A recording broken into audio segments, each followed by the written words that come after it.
Good evening and welcome. Southwestern Christian University basketball. Getting ready for the starting lineups as today. Southwestern Christian Lady Eagles take on Wayland Baptist Flying Queens. Flying Queens are 13-4 on the season, 8-1 in conference play. Eagles are 9-10 for the season and 6-3. Let's go to the opening lineups.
Oh, yeah.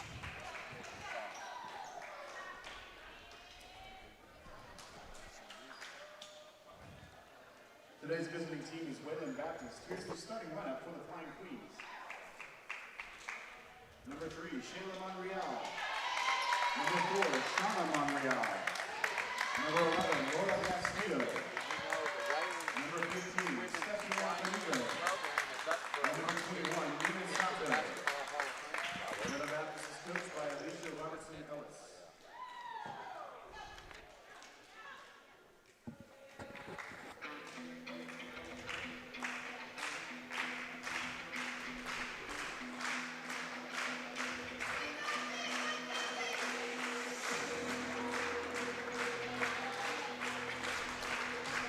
And now the starting lineup for SCU.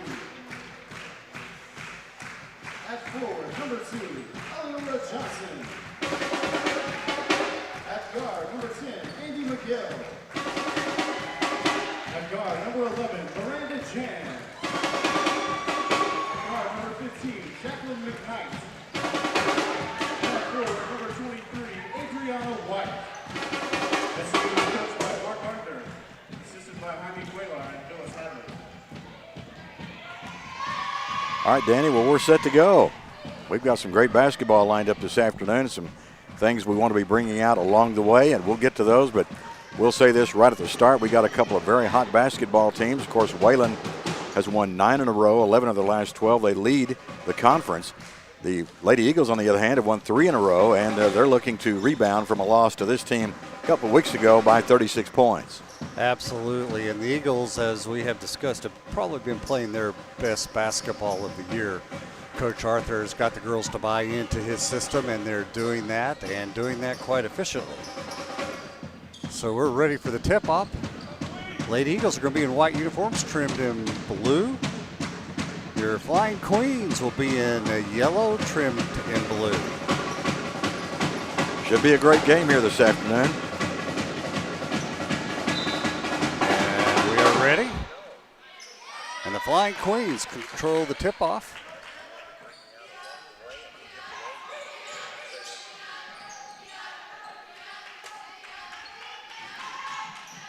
Off Nugo.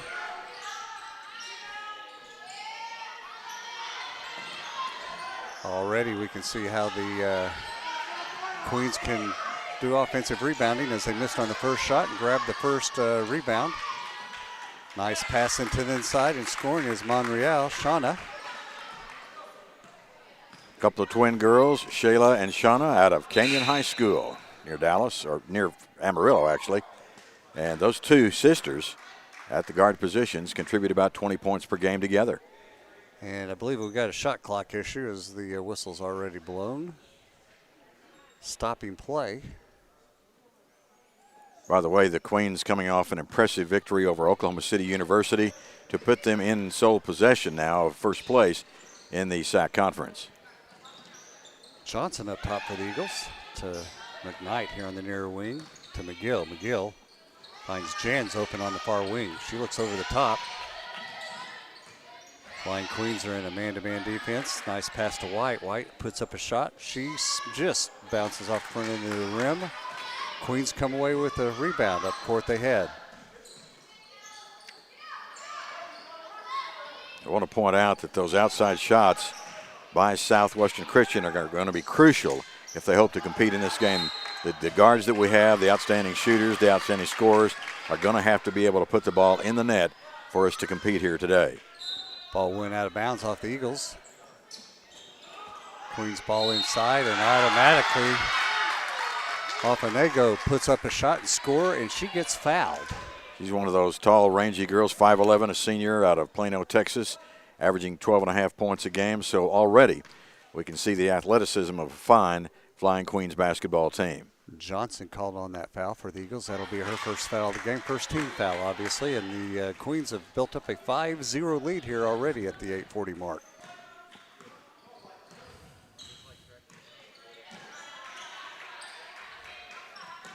Johnson up top to McKnight here on the near wing.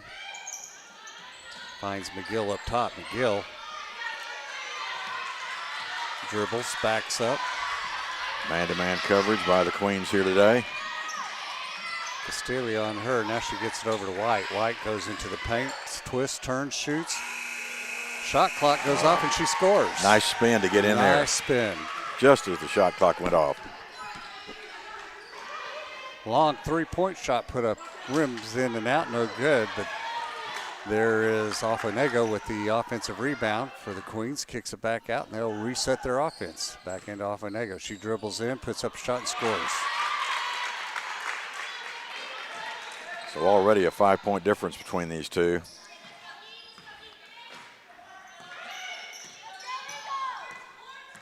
McGill, near wing, kicks it up to White up top. Jans nearly has it stolen on the pass, but she corrals it. Dribbles down to the far corner, now comes back up to the wing, goes into the paint, puts up a shot, bounds around, and that falls in.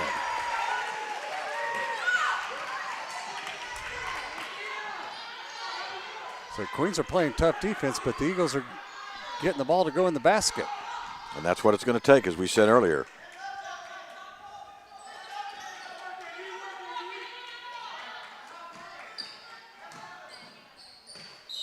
They have a foul on the Eagles as Shauna Monreal drives in.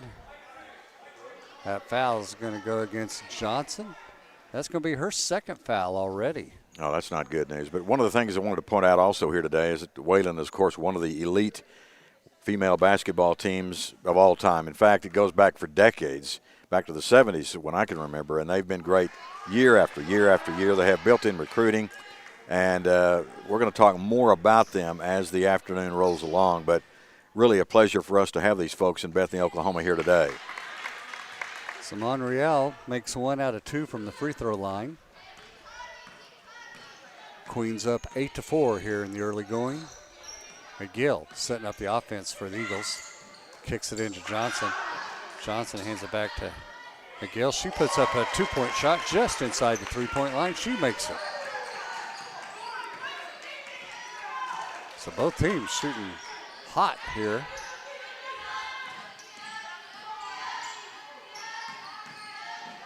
Monreal puts up a shot. She makes that.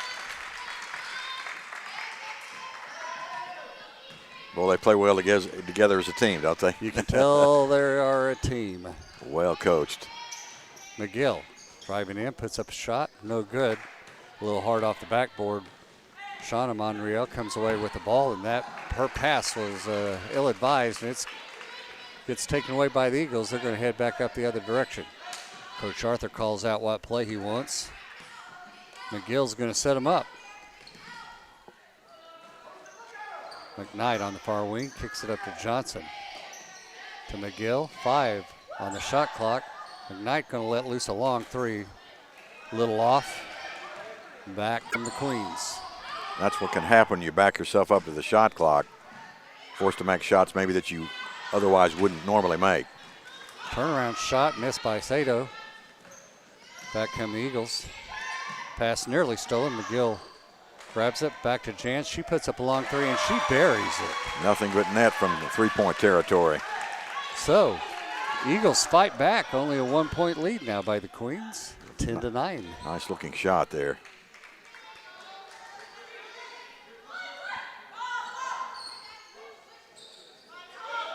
Monreal to Castillo. She misses her shot.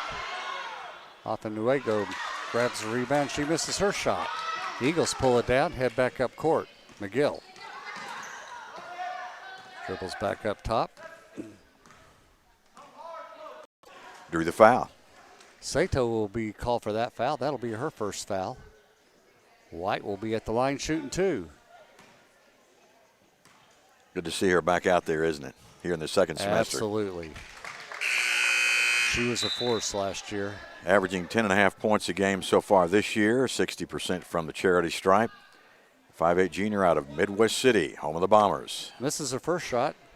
Chance to tie up the game here on her second one, and she does.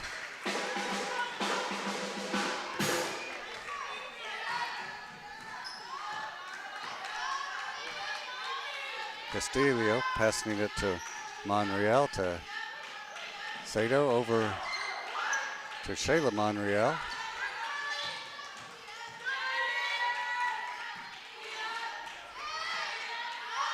Monreal at the wing, drives into the paint, finds her sister wide open for an easy layup. Wonder how many times they've done that in the backyard, that reverse layup, right? I bet you they've been practicing that for a long time. Close to 20 years, I'm guessing.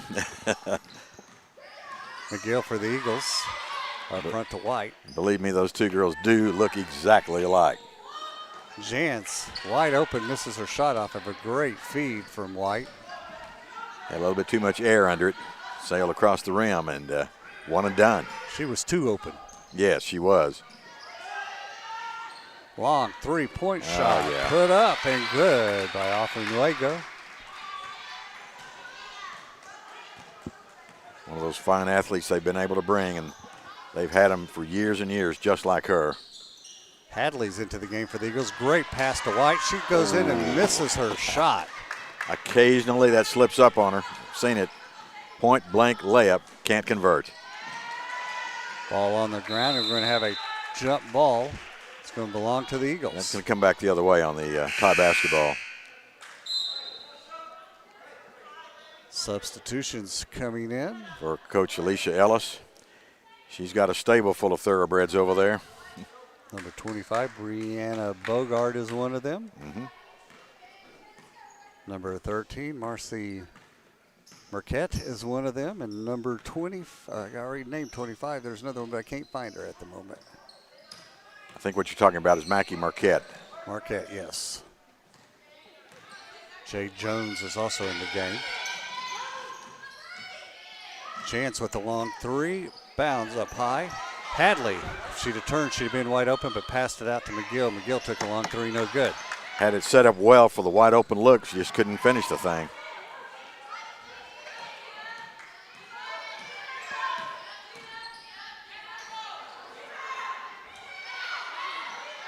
Oh, those offensive rebounds. They're killing the Eagles at the moment, but they missed all their shots, and the Eagles finally grabbed the rebound, come back up.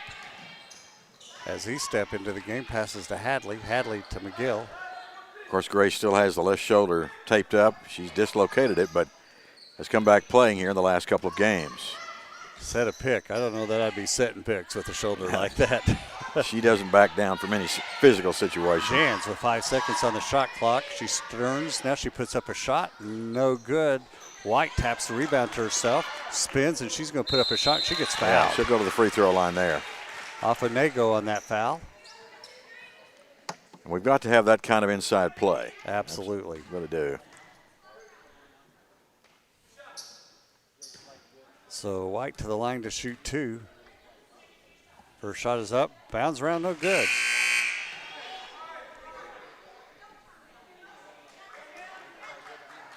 She gets ready for her second shot. That one's good. So she's 2 of 4 so far. Johnson's going to check in for White for the Eagles.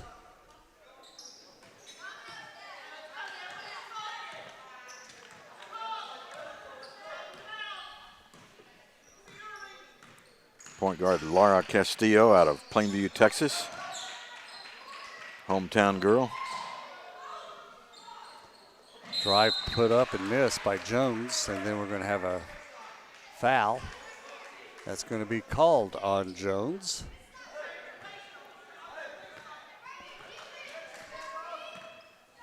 Sorry, they called that on Marquette. Didn't see that other finger up. That's her first foul of the game. 15-11. Flying Queens lead, and now we're going to have a walking on Johnson as she wanted to pass and then decided to spin and dribble. Got to dribble first.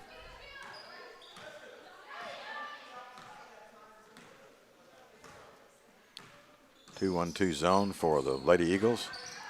Now they back it off. Ball on the floor, fight for it. Queens come away with it. Long 3 put up, no good. E-step comes away with the ball for the Eagles. Hadley up top to McGill. Jans dribbles back up top, resets the offense. Dribbles far wing, now she goes all the way in, puts up a shot, scores, and she was fouled. Sent to the free throw line as well. Nice move. The right side got single coverage and again aggressively moving toward the baseline. Forced her way in for the shot and the basket. That foul was called on Bogard. That's her first foul. And that puts Jans to the line to complete the 3-point play. So the Eagles are hanging in here with first quarter, only 51 seconds. Quick first quarter, my add. Eagles down by 1.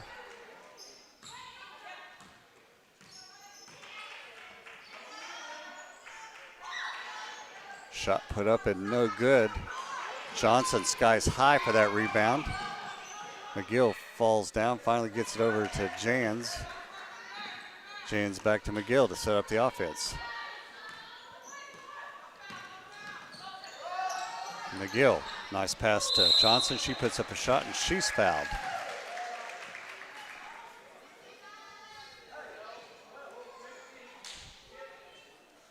That foul is going to be on number 15, Alfonego. That's going to be her second foul with 20 seconds left in the first quarter. Johnson to the line for a chance to tie up this game and take the lead. The first game they played, 36 points difference, right? And this is like a totally different setting, and it's obvious that the Lady Eagles are playing at the top of their game right now. I'm impressed. Absolutely, and Johnson makes her first shot to tie it up 15-15.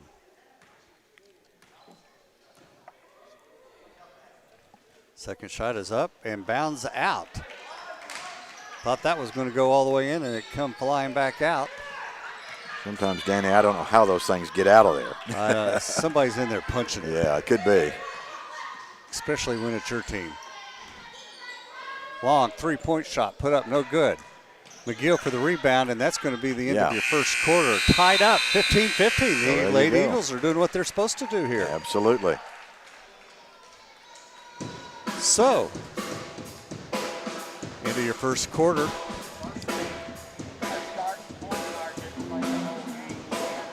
Lady Eagles are shooting 5 of 13 from the field for 38%. They're 1 of 4 from three-point land for 25%. Wayland Baptist is shooting 6 of 18 for 33% from the field, and they're 1 of 5 for 20% from the three-point line.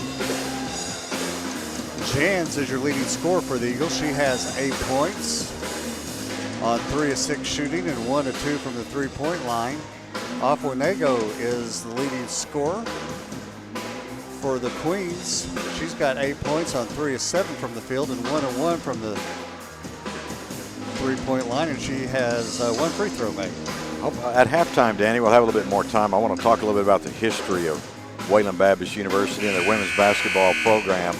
This is one of the storied programs in the entire history of the United States, and to have them here today is an honor. But I tell you what's even more amazing and more exciting as far as we're concerned is that score. As Jim Poteet sitting here told us, our starting point guard was out in that first game, and Grace Hadley was unable to play. She was injured, so we've added those two cogs to our machine, and the result is obviously showing here today. All right, it's going to be Queens basketball right here below us, start of the second quarter. Nina Sato, the 6'1" sophomore center, back into the game. In fact, they've got a couple tall girls out there. Both Monreal girls are back in the game. Sato goes in, throws up a wild shot that doesn't come close. Eagles grab it and head back the other direction. Good defense by the Lady Eagles there. McGill. Back to Hadley. Hadley's going to let loose a three and there it buries is. All right. Grace Hadley coming back into form. She's been down for a couple of weeks with that separated shoulder, but she has not let it dim her excitement about playing on this court today. Monreal kicks it to Jones. Back to Monreal. She goes in, throws it over the far corner. Three-point shot put up, in and out, no good. Offensive rebound by the Queens, and Shayla Monreal missed her putback. 0 for 2 on that possession. We were lucky to get out of that one. Jantz goes in, puts up a nice shot, score. That's the old sideline drill we saw in the start of the game, that they work on those left-handed layups. Absolutely. Jones tried to block it, but you know, when you put up the left hand like that, that makes it hard to block.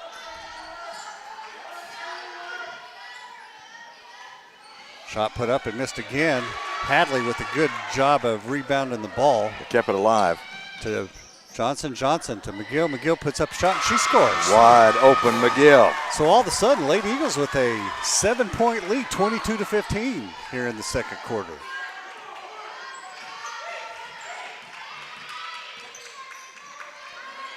Shot put up, bounds around, falls out. Fight for the rebound. Sato grabs that and puts it back up and scores. Yeah, good positioning for the rebound and then the easy putback. Back come the Eagles. McGill goes around to pick, set by Hadley. Oh, and she was trying to pass it to Johnson. Johnson cut in. Sato and fighting for the ball. And finally, Shayla Monreal comes up with it. She's going to dribble into the paint all the way, puts up a shot. We're going to have a offensive foul call. Going to go the other way. Didn't know for sure if that's the way it was going to be, but McGill had been standing there for about 30 seconds, so Shayla Monreal with the foul. That's her first foul of the game.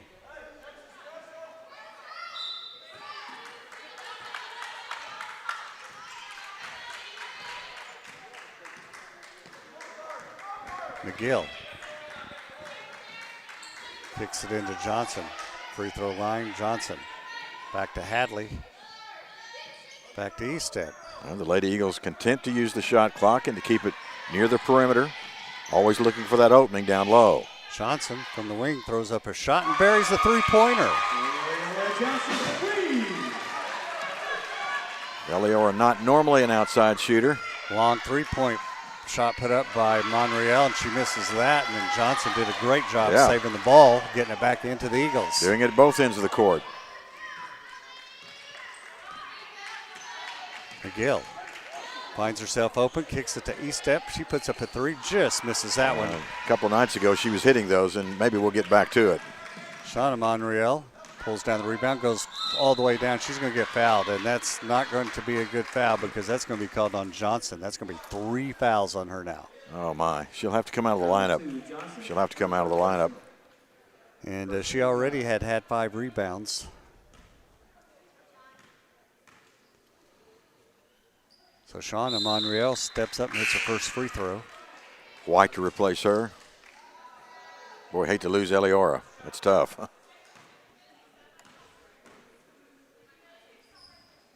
Second shot is up and good. Eagles on top, 25-19. Again, we don't have to be in any kind of a hurry here. clock can actually be your ally in this kind of a situation. E-step. Kicks it over to McGill. McGill finds Jantz on the far wing. Jantz has the ball knocked out of her hands. Going to still belong to the Eagles. With 11 on the shot clock. Castillo knocked that out. E-step will inbounds the ball for the Eagles. Kind of tight over there against that wall. Gets it to McGill. 7 on the shot clock. Gets it to Hadley. Hadley steps up, puts up a shot, and buries it. The runner for 2, Grace Hadley. You'd never know that shoulders are injured. She's got 5 points and 2 rebounds on the game so far. Monreal finds herself open but misses a shot, and that's going to be a foul on Sato. She climbed the back of White. Right over the top. That's her second foul. It's one of the things about a tall player. They feel like they can do that, and physically, and many times they can, but she just didn't have position and picked up the foul. It's all in position and where that ball comes off. McGill sets up the offense. Dribbles in, puts up a shot. That's going to be well short. I think it might have been partially blocked. And White, as she tried to save it, stepped on the inbounds line. Flying Queens basketball. McKnight back into the lineup, replacing Andy McGill. Those guards interchangeable for Coach Arthur. Castillo kicks it to Bogard. Far corner to Castillo. Now up top. Shot put up, and that's going to be no good. As Afuenego missed that shot, Eagles come away with it. McKnight chasing after the long rebound.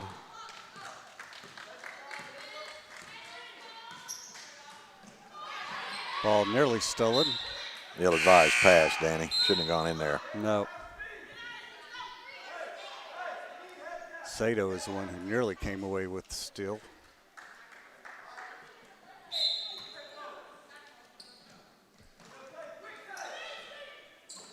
Castillo to Hadley. Near wing. Kicks it all the way up top to McKnight, to E-step. 4 on the shot clock. Jantz goes in, puts up a shot. Floater, no good. Grabs her, tried to grab her own rebound, had a fight for it. She tied up. Flying Queen. It's going to be Eagle basketball. Trying to keep that ball alive and did so. She got a good shot off. It just a little too hard, bounded hard off the back rim. Actually, it was all coming together. She was racing toward the goal as the countdown was on, but she just couldn't finish the shot. McKnight trying to find someone throws it to. Finally finds E-step over on the far corner. Now Jantz with the ball up top. Goes around to Pick, set by Hadley. Back to Hadley. Hadley dribbles in. Passes to E-step, was deflected, but E-step came up with it. Now Hadley's going to pull up a shot, and it bounds around. I thought it was going to go, but White grabs around the rebound, passes it to McKnight. She gets fouled.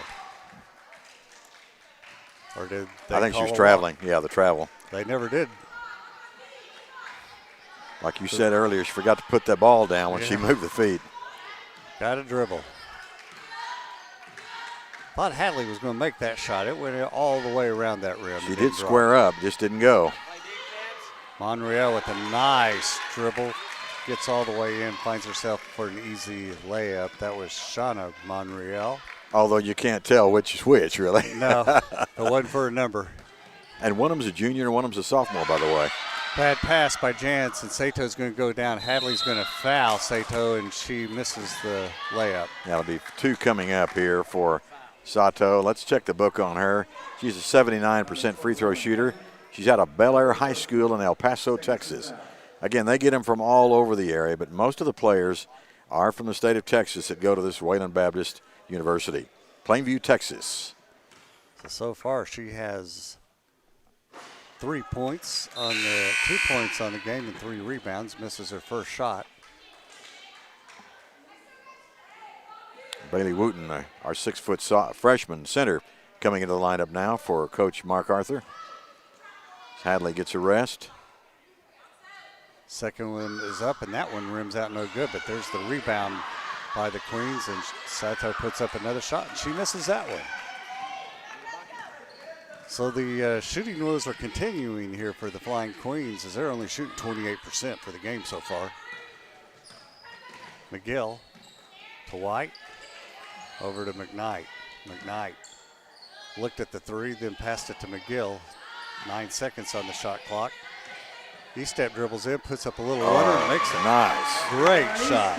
With the left hand, no less. That was a flying prayer shot, and it went in. The prayer was answered. Just climbed right over the front of the rim for two. 3:20 left here in the second quarter. 29-21 lead for the Lady Eagles.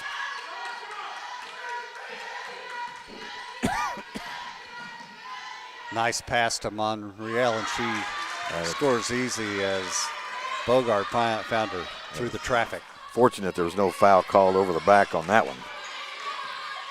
We'll give them a two and move on. McGill. Bad pass that time. Yeah, into a crowd. Wooten tried to force it in. Oh, my. Monreal open for a three-pointer. Hits off the rim, no good. And then we're going to have a foul on the Queens as Jones went over the top of McGill. 5'11" junior Jade Jones out of Georgetown, Texas. So the Eagles will have the ball, and we're going to have a timeout called by the Eagles. The records on the year, Wayland 13-4. A little bit misleading, even as good as that is, because they've won 9 in a row, 11 of the last 12. Beat OCU in their last game to take over first place in the Senior Athletic Conference. They are really on a roll right now. And, of course, Southwestern, again, on our behalf, 3 in a row winners, up to 9-10 on the season, 6-3, and a third place standing in the SAC Conference. So both teams coming in hot. I've really been impressed with the way our Lady Eagles have played this afternoon. I mean, there's not much to argue about here. Yeah, well, you know, we've known they've made improvements over this semester by far, but when you come up a team like against as good as this team is, and you're winning by 6 points at 2:40 before halftime, that says a lot. Coach Arthur said it right at the start of the season. He said, look, if these young ladies will buy into what we're trying to sell, we're going to be good, and that's exactly what's happened. Wooten kicks it over, and then as E-step dribbled across the circle, made a pass, and that was deflected out of bounds. White with the inbounds pass. I'm sure with 3 fouls that Eliora Johnson will not be in for the remainder of the first half. White did a great job of spinning and getting up a shot, but she was fouled. And that's going to be on Shauna Monreal. That's her first foul. As Coach Poteet says, she needs to hit her free throws. And who else better to say that than our own resident expert here? Mr. Free Throw himself, Dr. Free Throw. He's the man. White makes the first one. Well, it might surprise you, Jim Poteet, to know that I was an outstanding free throw shooter in high school as well. Yeah. Yeah. Hey, I was outstanding too, but it was mostly in the rain. Now that little left-handed free throw, yeah, I had that part down. I was the smallest guy on the floor, but I could drain my free throws. White makes her second one, gives the Eagles a 31-23 lead. 2:20 left here in the second quarter. 8 points. 8 points. I mean,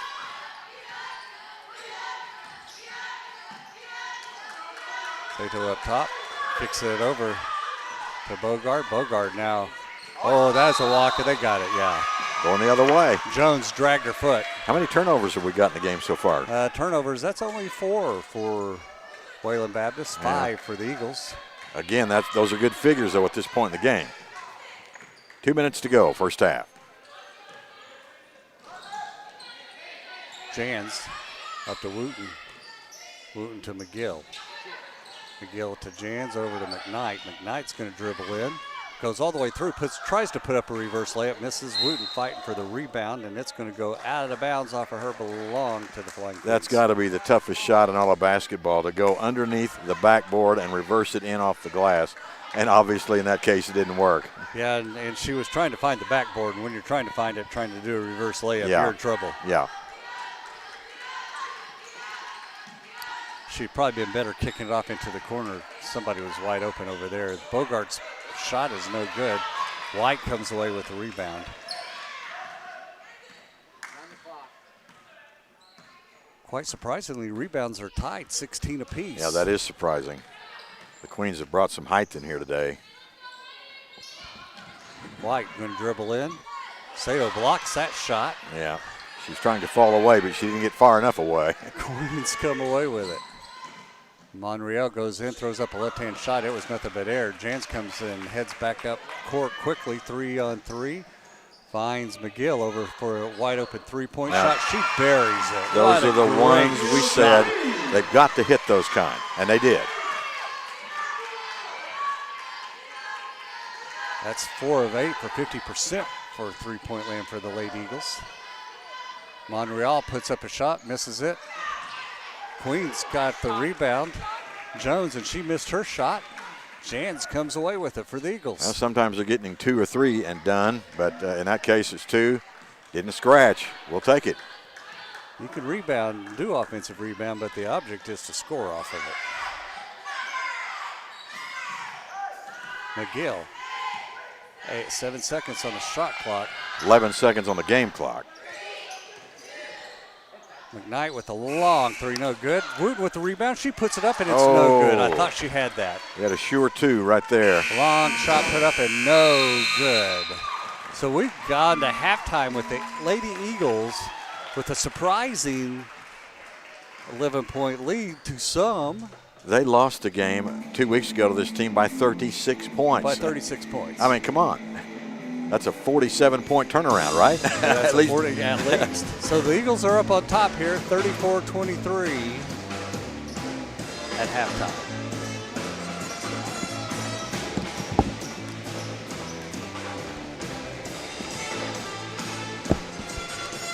We'll be giving you your halftime statistics just here in a few moments.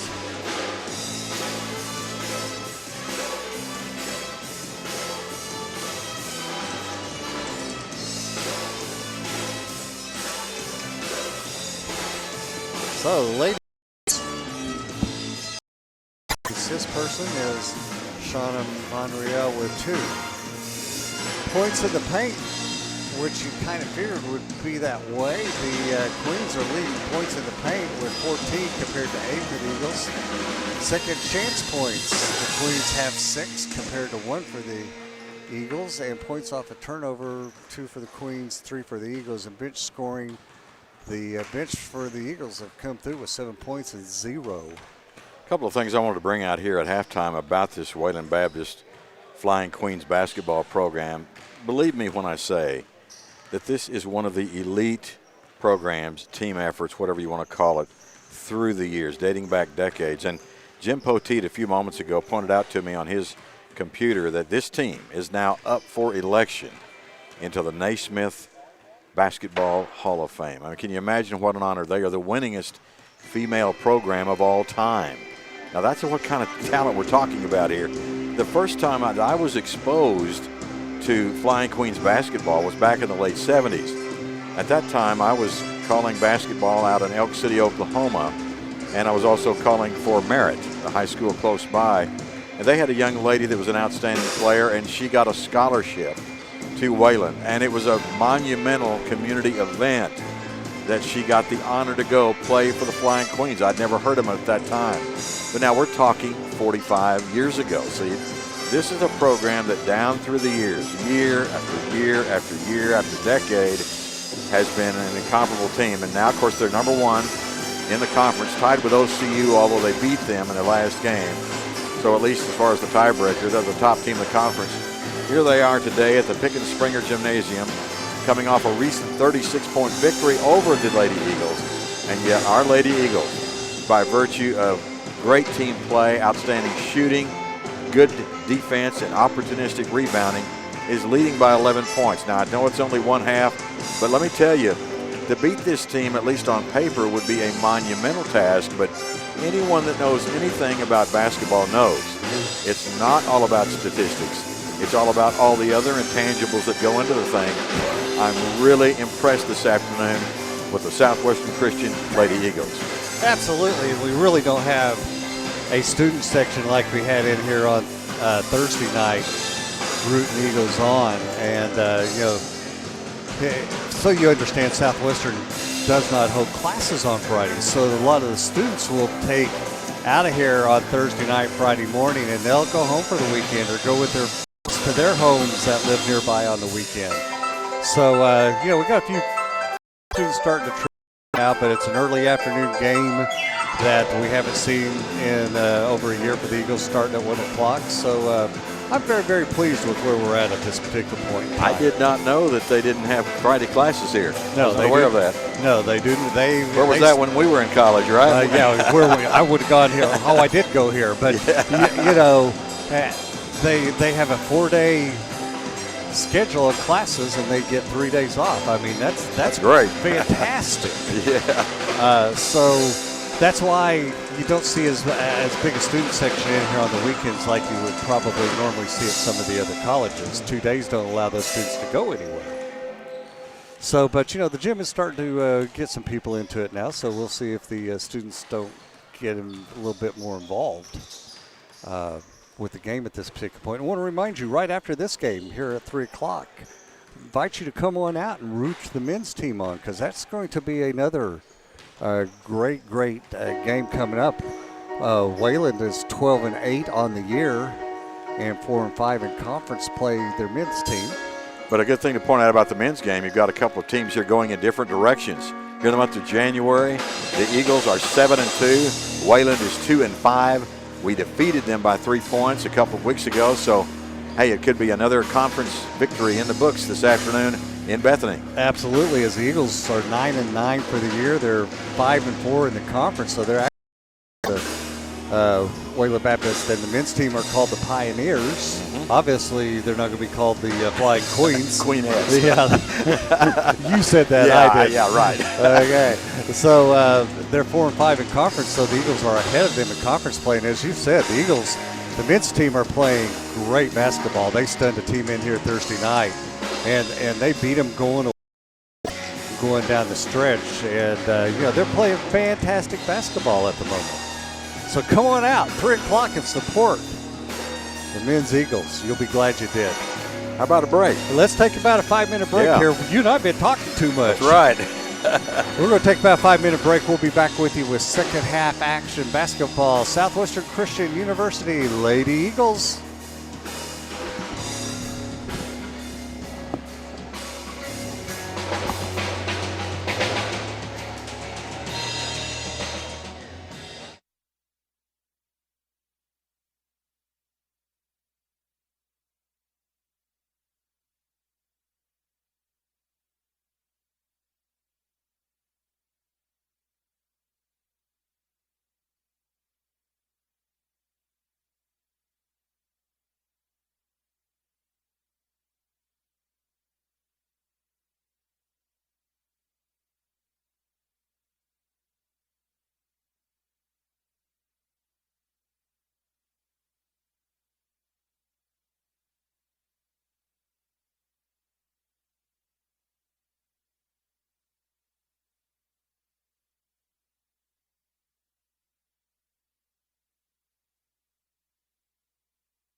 All right, almost ready for second half action. Lady Eagles up on top, 34-23 over the Wayland Baptist Flying Queens. Remind you, the Lady Eagles are in white, trimmed in blue. The Flying Queens are in the yellow, gold uniforms, trimmed in blue. Lady Eagles will be starting with their normal starting five, except Hadley will be in for Johnson, as Johnson has been in foul trouble, and I'm sure they want to try to eliminate that happening. My nap time was too long. I'm sorry. That's all right. I'll give you a break this time. Yeah. All right, Queens with the ball. They have their same starting five out there. Sato Castillo. Castillo back to Sato, to Monreal here underneath us. Into Sato. She spins, shoots over Hadley. Hadley did a good job keeping her hands straight. Good defense. And we're going to have walking called as White came down with the rebound but was falling backwards. And before she could pass it, she was called for walking. And actually, when you look at the first half statistics, it was all about shooting. 43% for the Lady Eagles, only 25% for Wayland. That was the ball game. Absolutely. So their coach, who was understandably upset with them, had them out shooting almost during the entire halftime break. Talking about Wayland now. McKnight up top, over to Hadley on the far wing. Back up top to McGill. To Jans right below us. She's going to let loose a long three and buries it. Nothing but net. Some good string music coming up there.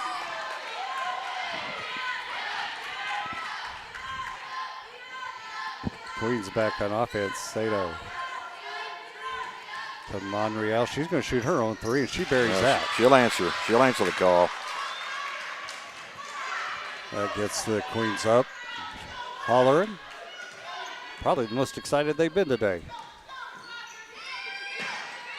Nice pass into Hadley. Hadley was bumped hard as she tried to throw up a left-hand shot. Ended up short. Got sandwiched, hit the deck, no call. Sato Monreal right here below us. She spins. She's going to drive all the way in. Puts up a left-hand shot that's blocked by White. White nearly has the ball stripped, and there's going to be a foul called on Shayla Monreal. That's going to be her second foul. First team foul. Key point in the game, Danny. We got to keep some distance here, burn some time here in the third quarter, and see where we go in the fourth period. Absolutely, and they're trying to avoid McGill even touching the ball as they're hawking her all up and down the floor. Jan spins in, gets double teamed, but finds it to McKnight, who shoots a three. High off the board, no good.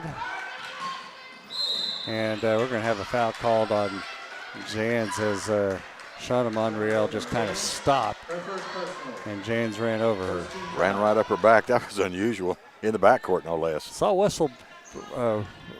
Westbrook do that twice last night at the Thunder game. Mm-hmm. He would just stop, and his main nemesis through the years ran right over the top of him. That's nemesis. Yeah, him.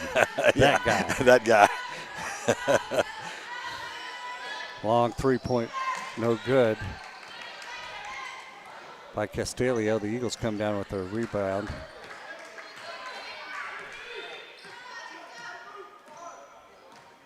It's too early for me, too, you know. Mm-hmm. Hadley nearly loses control, hands it to White. White will go into the paint, and then she backs out to McKnight, to Jans on the far corner over here. 5 on the shot clock. She dribbles in. She puts up a shot. Hard off the rim. White grabs a rebound, spins around, makes a nice move, and she scores. What a great drop step. Wonderful move by White for the basket.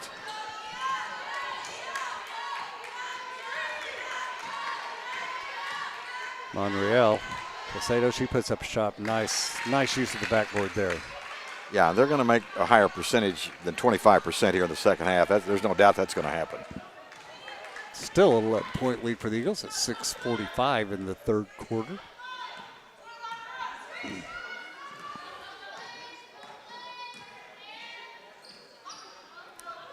Hadley to McKnight. 10 seconds on the shot clock to Jans. Down to 5. She steps in, puts up a long 3. Nothing but net. Double clutch. You know, I will say, Larry, this is the most I've ever seen the Lady Eagles use the shot clock. Yeah. Never have we seen it go down this far, so many possessions. Monreal comes right back down. She hits her own 3. Yeah, they're answering, but we're still keeping that distance at 11 points. As long as we're trading baskets, we're in great shape. Yeah, using the shot clock is something that the Lady Eagles had to do. A cerebral team like them can make it happen, and they've done so here this afternoon. Hadley on a great back cut by McGill. Her shot was tipped, though. Back come the Queens. And we're going to have a foul called on Jans as she fouled Castillo. Foul 11, Jans, her second personal. That's Jan's second foul, second team foul. Oh, we got our PA announcer back, didn't we? Yes, he came in there. He was a little late. He didn't realize we were tardy. starting this early. Little tardy. I fined him.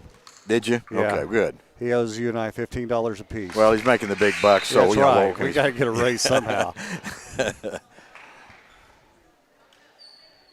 Castillo makes the first one. Jones comes in for Sato. In fact, we all make so much money around here, we got to figure out ways to give it away. That's right. We can't give it to the players. They get That's us right. in trouble. McGill up top to Hadley. Hadley far side to Jans. Jans is feeling it, and she didn't feel it in that time, though, as it bounced a little hard off the back rim. Comes Launched a out. 27-footer on that one. Way out there. Okay, this is critical right here. Shayla Monreal moves around the pick and scores from the top of the circle for a 2-pointer. We're going to have a timeout by Coach Arthur. He wants to talk about this as they cut into the lead. 7-point lead now by the Flying Queens. 7 sounds a lot less than 11 or 13, doesn't it? With this team, absolutely. Yeah. Yeah, they're making a run, so this is a key point. 7 can disappear quickly. Yes.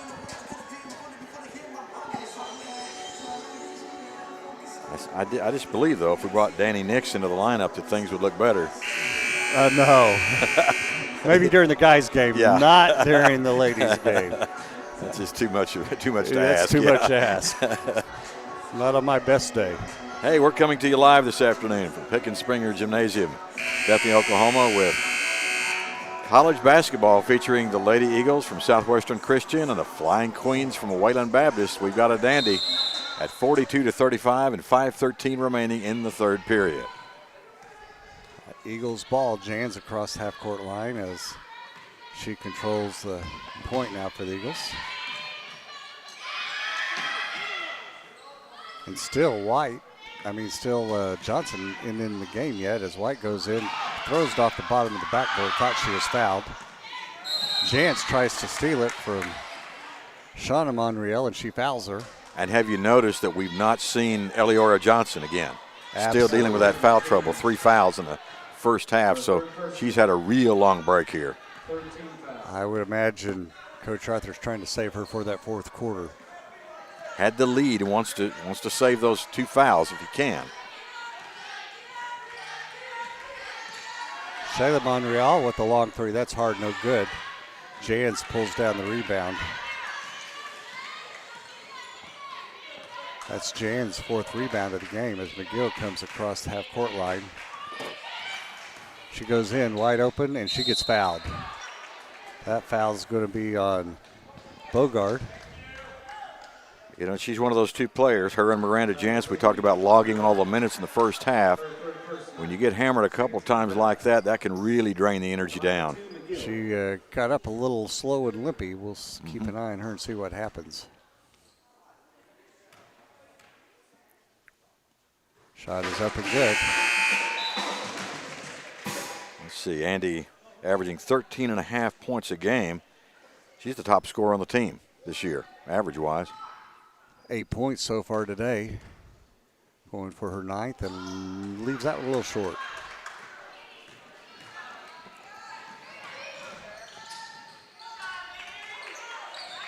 Bogard on the far side, losing the ball, just grabbing it before it went half court was Jones. Now Bogart goes in, tries to make a pass, and Hadley with great hands. Bad pass, bad pass. Got into no man's land. Jantz. We're going to have a foul called. That Castillo on that foul. That's her first foul of the game. She was trying to go through a pick there, and it just wasn't going to work. Contact was made and foul called. And now, Eliora Johnson makes her first appearance of the second half at the 3:55 mark. Along with E-Step. Mm-hmm.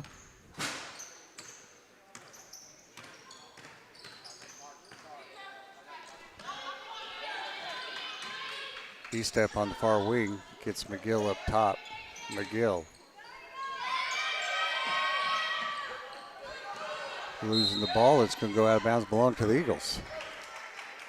10 seconds on the shot clock. Maintain the possession, but we'll have to work that clock some. E-Step to throw the ball in. We're going to have a whistle and a foul called on Jones. That's going to be her second foul.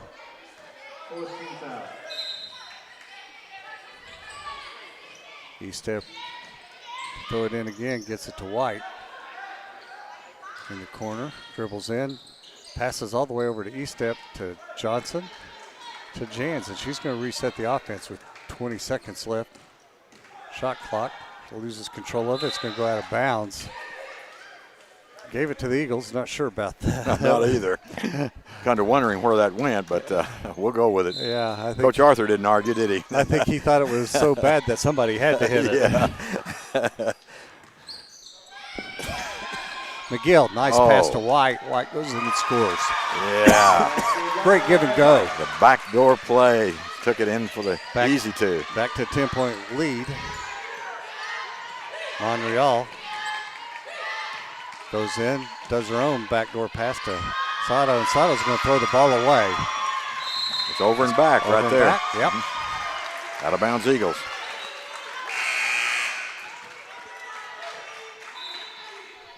So Eagles, 2:53 left here in the third quarter, still hanging on to that 10-point lead, double digit.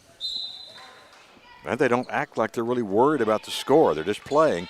This is exactly what you want in this kind of a situation. Chance, who's having a fantastic game, gets it over to Johnson. Johnson makes a move, holds up, hunting for somebody to pass it to now, gets it to McGill. McGill spins, tries to make a pass to Jance. Jance wasn't open on that pass. Back up court comes the Flying Queens. Transition. Scoring is off Onego. She's been kind of quiet here the second half. They got behind the coverage there and they got a quick, easy layup.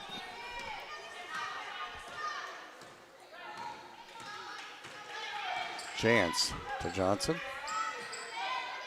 To E-Step, who broke, and she shoots and scores. Great back cut by E-Step that time. Nice bounce pass from Johnson. Didn't know if they were going to get that for a second, but it worked. Bogard. To Sato. Sato. To Castillo, and she's going to score a three-pointer. Full court pressure now being applied as the Queens are trying something new. Gets it to White, back to Jans, and Lady Queens drop back. Smart heads-up play by White to come get that inbounds pass.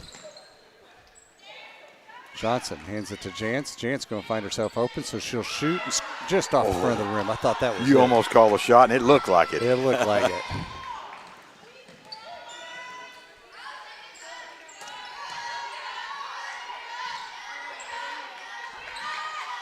Castillo on the far side.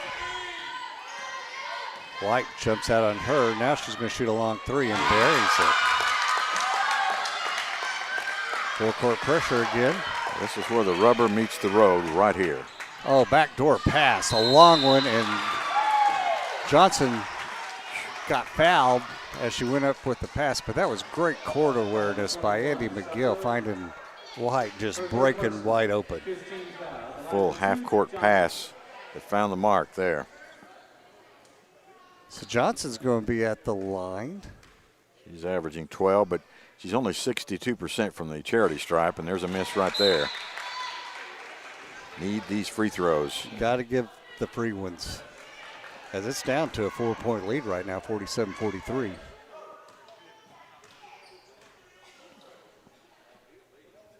Second one's good. 55 seconds left. McGill goes flying on the floor. As Monreal's going to shoot a long three, and guess what? She buries that one. She can't miss from that wing. That was Shauna.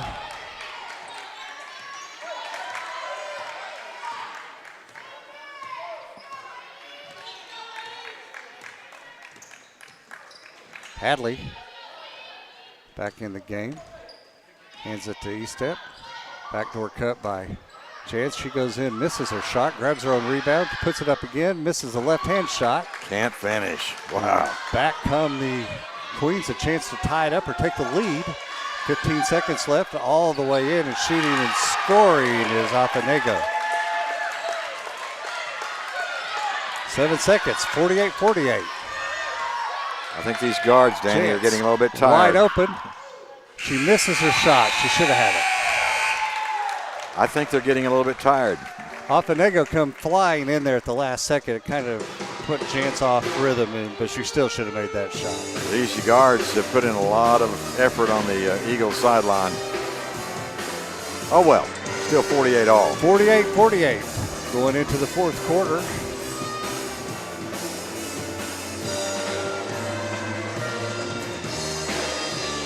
Shauna Monreal, your leading scorer of the game with a total of 20 points. Jans has 18 for the Eagles.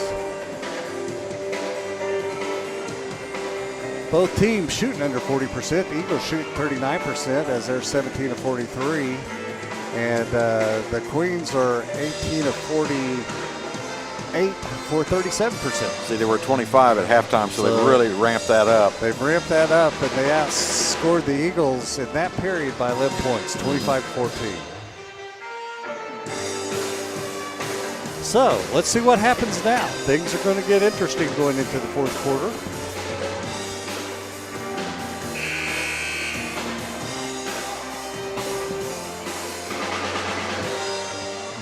Any jump ball or the Sorks will belong to the Eagles, as they will have the ball coming in out of the third quarter, going into the fourth quarter. Remind you, Lady Eagles are in white, and the Queens are in yellow. He stepped inbounds the ball. Hadley hands it to Jans. Need Jans to get hot again. She's the point guard. She's trying to run this offense. Now we're going to have a foul. Away from the basketball. Afanego, and that's going to be her third foul. First team foul. First team foul in the fourth quarter, obviously. McGill almost backcourt, but she just saved it to Jans. Johnson gets wide open. Made a bad pass coming back to Hadley. That's intercepted. Going down and scoring with the foul. And missing the shot was Afanego, as McGill didn't have much choice. Intentional foul. And they called it an intentional foul. Yeah, this will be an extra free throw if I'm not mistaken. And perhaps a possession. I'm not sure how they treat it here. But he gave the signal. Grace Hadley tried to foul her back here and missed, because it was obviously going to be a layup. So they'll shoot two from the free throw line, then they'll get possession of the ball, too. Similar to a technical foul. McGill pleaded her case that she was wrapping around her trying to knock the ball out, but it ain't going to work now. So Queens finally take the lead. And Afanego misses her second one. First team foul. So it's 2 shots and a possession. Wow, that's pretty serious stuff. That's why you got to know what you're doing when you're fouling on a breakaway like that.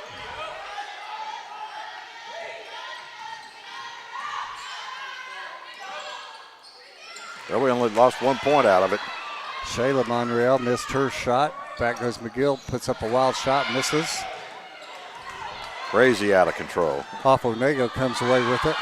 Nearly got it stolen from behind by McGill as she comes sweeping down the lane. And Shayla Monreal misses her long three-point try, so the Eagles grab the ball.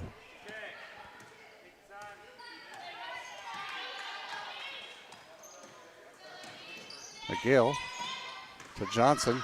Tries to pass it into Hadley. Not an advised pass. She wasn't open there at all. And Shayla Monreal gets herself open and scores an easy basket. Well, that was a killer turnover right there. That pass had no chance. Coach Arthur getting wide up off the bench and going to call timeout. He was really upset over that attempted bounce pass inside. And now with a three-point disadvantage at the 8:34 mark. You know, Coach has only gone 3 deep on his bench today. He's gone with Wooten and Hadley and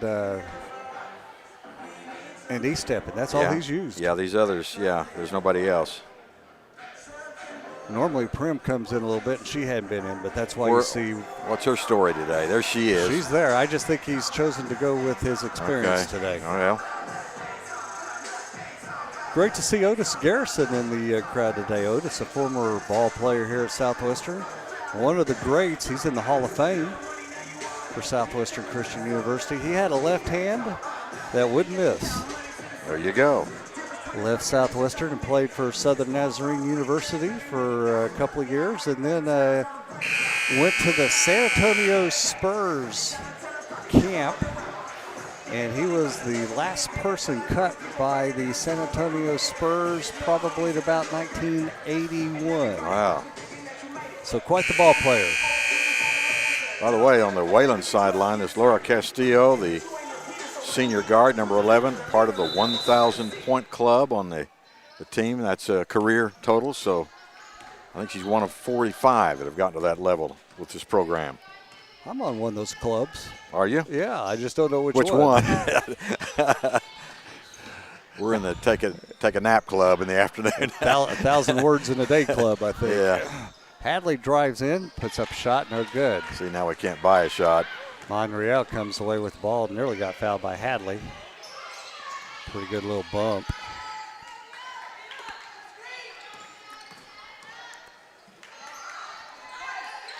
Shayla Monreal to Sato. She dribbles in, meets White. Going to call for walking.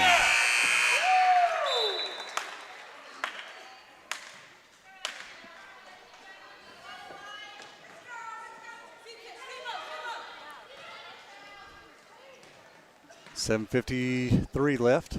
3-point lead by the Queens, 51-48. Jan's on the attack for the Eagles.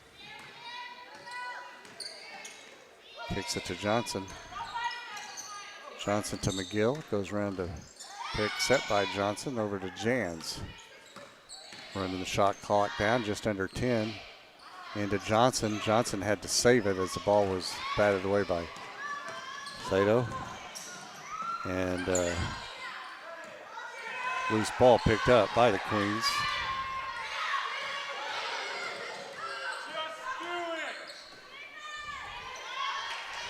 Castillo here underneath, drives in, loses control, going to go out of bounds and belong to the Lady Eagles as she shakes her head. Full court pressure again. Turnovers at this point of the game are key. Going to have a foul on Castillo as she knocked McGill to the ground. That's her second foul. Second team foul here in the fourth quarter. Jan's open on the far side, takes a long three and buries it. That's a big three. Yes. Ties the game back up, 51-51. And from way outside the line. You can tell she's been hitting those in practice. Long three, that time by Shauna Monreal. She misses, but on the rebound is Ofonego. Castillo with her own long three, and she misses. Another offensive rebound by Ofonego. She's going to dribble in, and she's going to get fouled. And one. Bad foul. When they get around you, there's really not much you can do. Foul number 2, Johnson. Johnson's fourth foul. Second team foul. So she's going to have to be careful for the final 6.5 minutes of this one.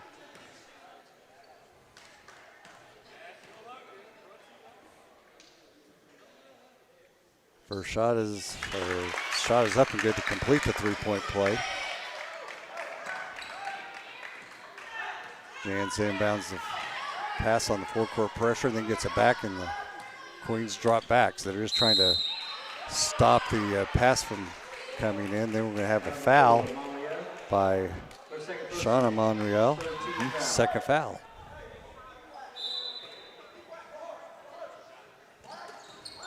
E-step inbounds it to McGill, to Jans, to Johnson, over to E-step on the far wing.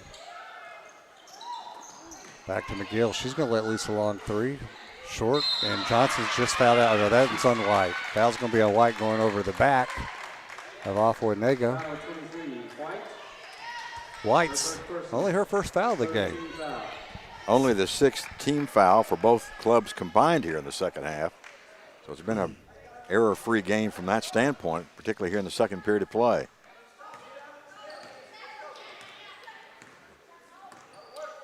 Castillo to Monreal, to Sato, to the other Monreal right below us.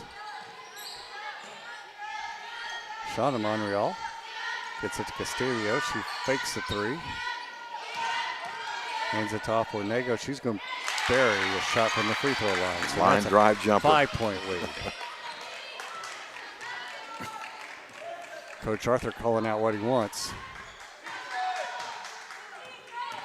Jans lost control of it.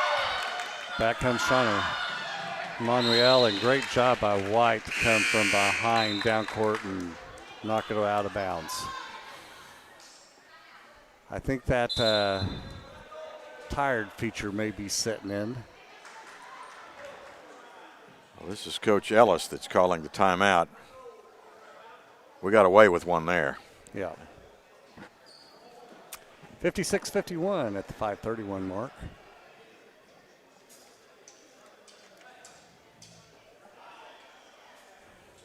Jan's the leading Eagle scorer on 7 of 17 and 4 of 7 from three-point line for 19 points.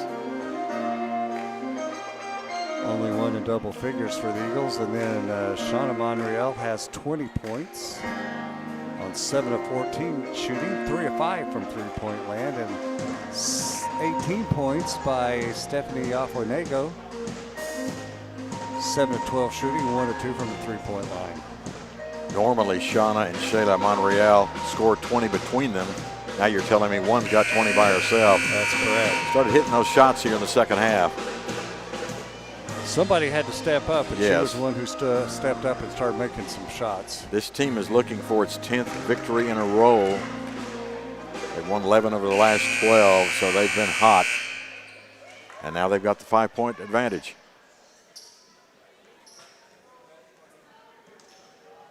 Coach Arthur just doesn't have any alternative than to keep playing those two premier guards that he has. They're playing shorthanded today.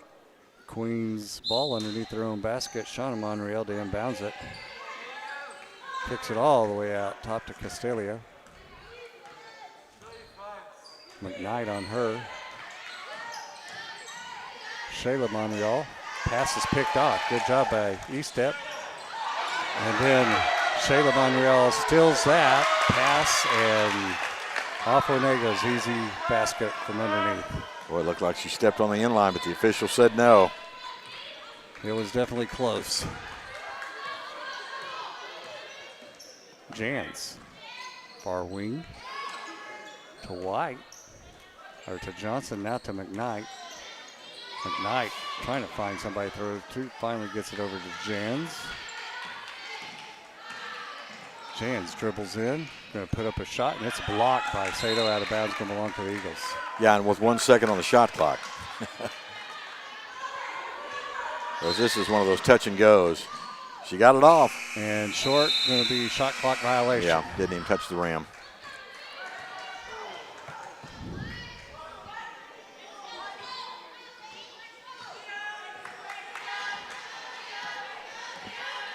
Castillo bringing the ball up for the Queens. Pass over the head of Sato as Afonego couldn't find her open. Goes out of bounds, going to belong to the Eagles.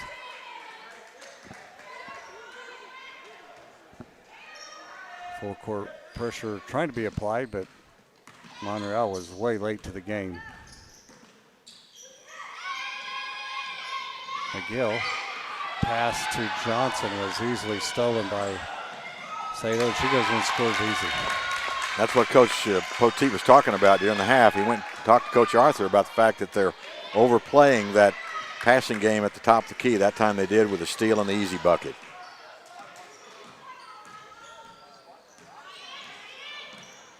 Jantz to McGill. 3:50 left in the game. 9-point lead by the Queens. McKnight's got to get rid of it. Finally does to Jantz. 3 seconds on the shot clock. Jantz goes in, puts up an air ball. Queens come away with it. Monreal makes a move, finds herself wide open, misses a shot. Johnson comes down with the rebound. She's going to be fouled. That foul's going to go on Shayla Monreal. Her fourth personal, fourth team foul. That's her fourth foul.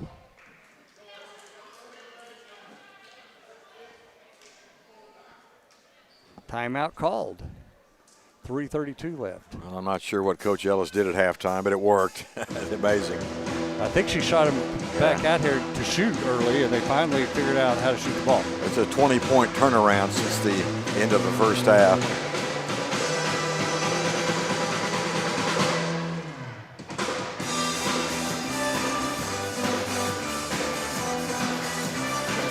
And I just don't know if there's enough fuel in the tank to turn this thing around. It's gotten out to 9 points. Some of our young ladies are really running on fumes.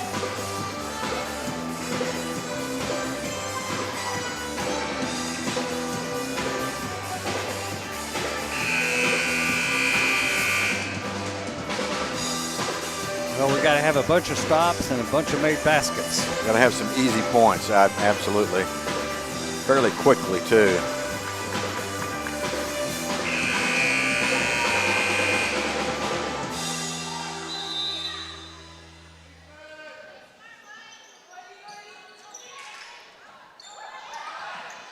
Knight gets it into White. She gets double teamed, trying to find somebody to throw it to.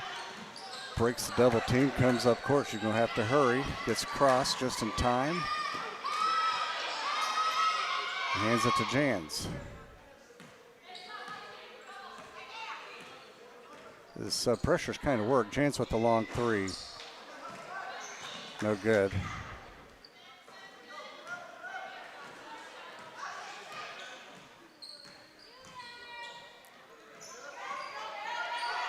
Monreal kicks it over to Sato. Back to Shauna Monreal. And she's going to be fouled by McKnight. Her first personal. Team fouls are 4 apiece. So both teams will be shooting 2 on the next one. Oh, that hurt. Wow. And that's going to be a foul on Sato as she ran over the top of Johnson. Big time collision. A couple of hoots from the crowd on that one. Yeah. The guy makes a point, said you got to give them room to come down. And they jump. That didn't happen on that one.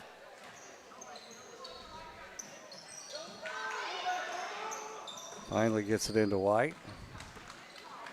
White kicks it back to Jansen. Everybody heads back down the other direction.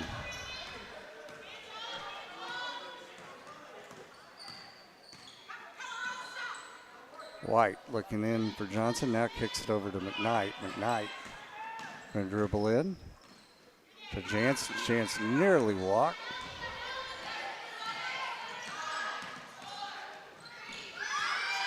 Somebody's going to have to throw it up, and that's going to be the shot clock. Yeah.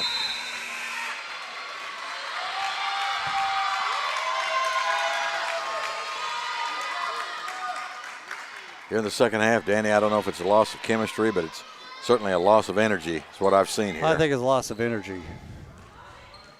But, you know, you still got to be proud of what they've done. Oh, absolutely.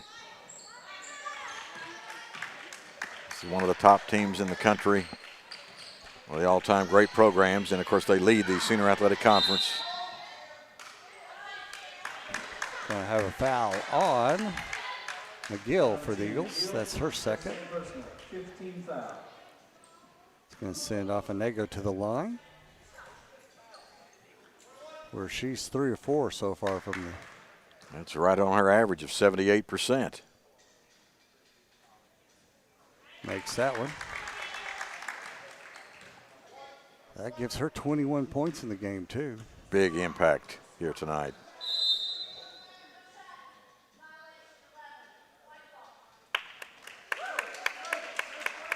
Had some kind of violation. On 11, we'll go with what the official said. I think maybe she was down below the line. Could be, yeah. Meandering around. Yeah. Just meandered a little too far. That's right. I meander a lot. Yes, it's going to take a lot of meandering to pull this thing out. Yeah, not the type of meandering we're talking about either. Here we go. Let's back to action. McKnight on the wing. Thing is, they've been used to letting the shot clock run down. They can't let the shot clock run down anymore. They got to get shots up. Minute 38, down by 10. The Eagles have only scored 3 points in this quarter. Oh my, I didn't realize that.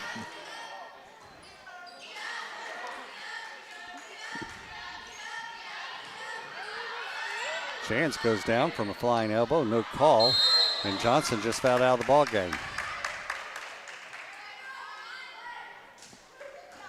Well, we just got about maybe 60% of a game out of her because she's been in foul trouble all night long. Grace Hadley will be the replacement. Normally she gets 10 rebounds and more. Oh, She's yeah. going to go out of the game with. Well, and not only that, her offense, too. Her presence underneath is what's so important. She did get 8 rebounds on the evening. Normally scores 12 points a game. 5 points tonight. See, so we Shot. just didn't get the mileage there. Shot missed by Monreal. And that one's shot of Monreal. I know that by the number. Second one's up, and that one's good.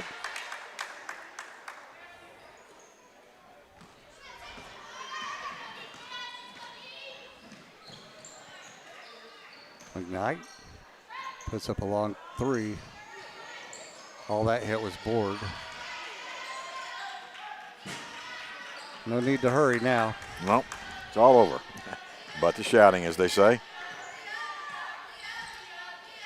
Castillo. Ofanego, who's had a great second half also. To Monreal. Monreal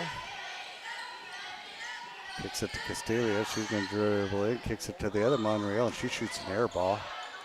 White pulls that on the rebound, throws it up to Jance. Jance goes, here I go, one more time. Got to shoot it. Long 3, no good. Oh, she buried it. I thought that was long. Looked like it was going to go over the top of the rim. Had to wait for that one to come down. Great game by Jance. That gives her 22 points on the game. She's done a workmanlike job here this evening. It's been amazing. She's had to expend a lot of energy. She also runs the offense, and she does it all. Of course, next year her sister will be joining the team. That's right. One of the top ladies players in the state of Oklahoma. We'll be looking forward to that.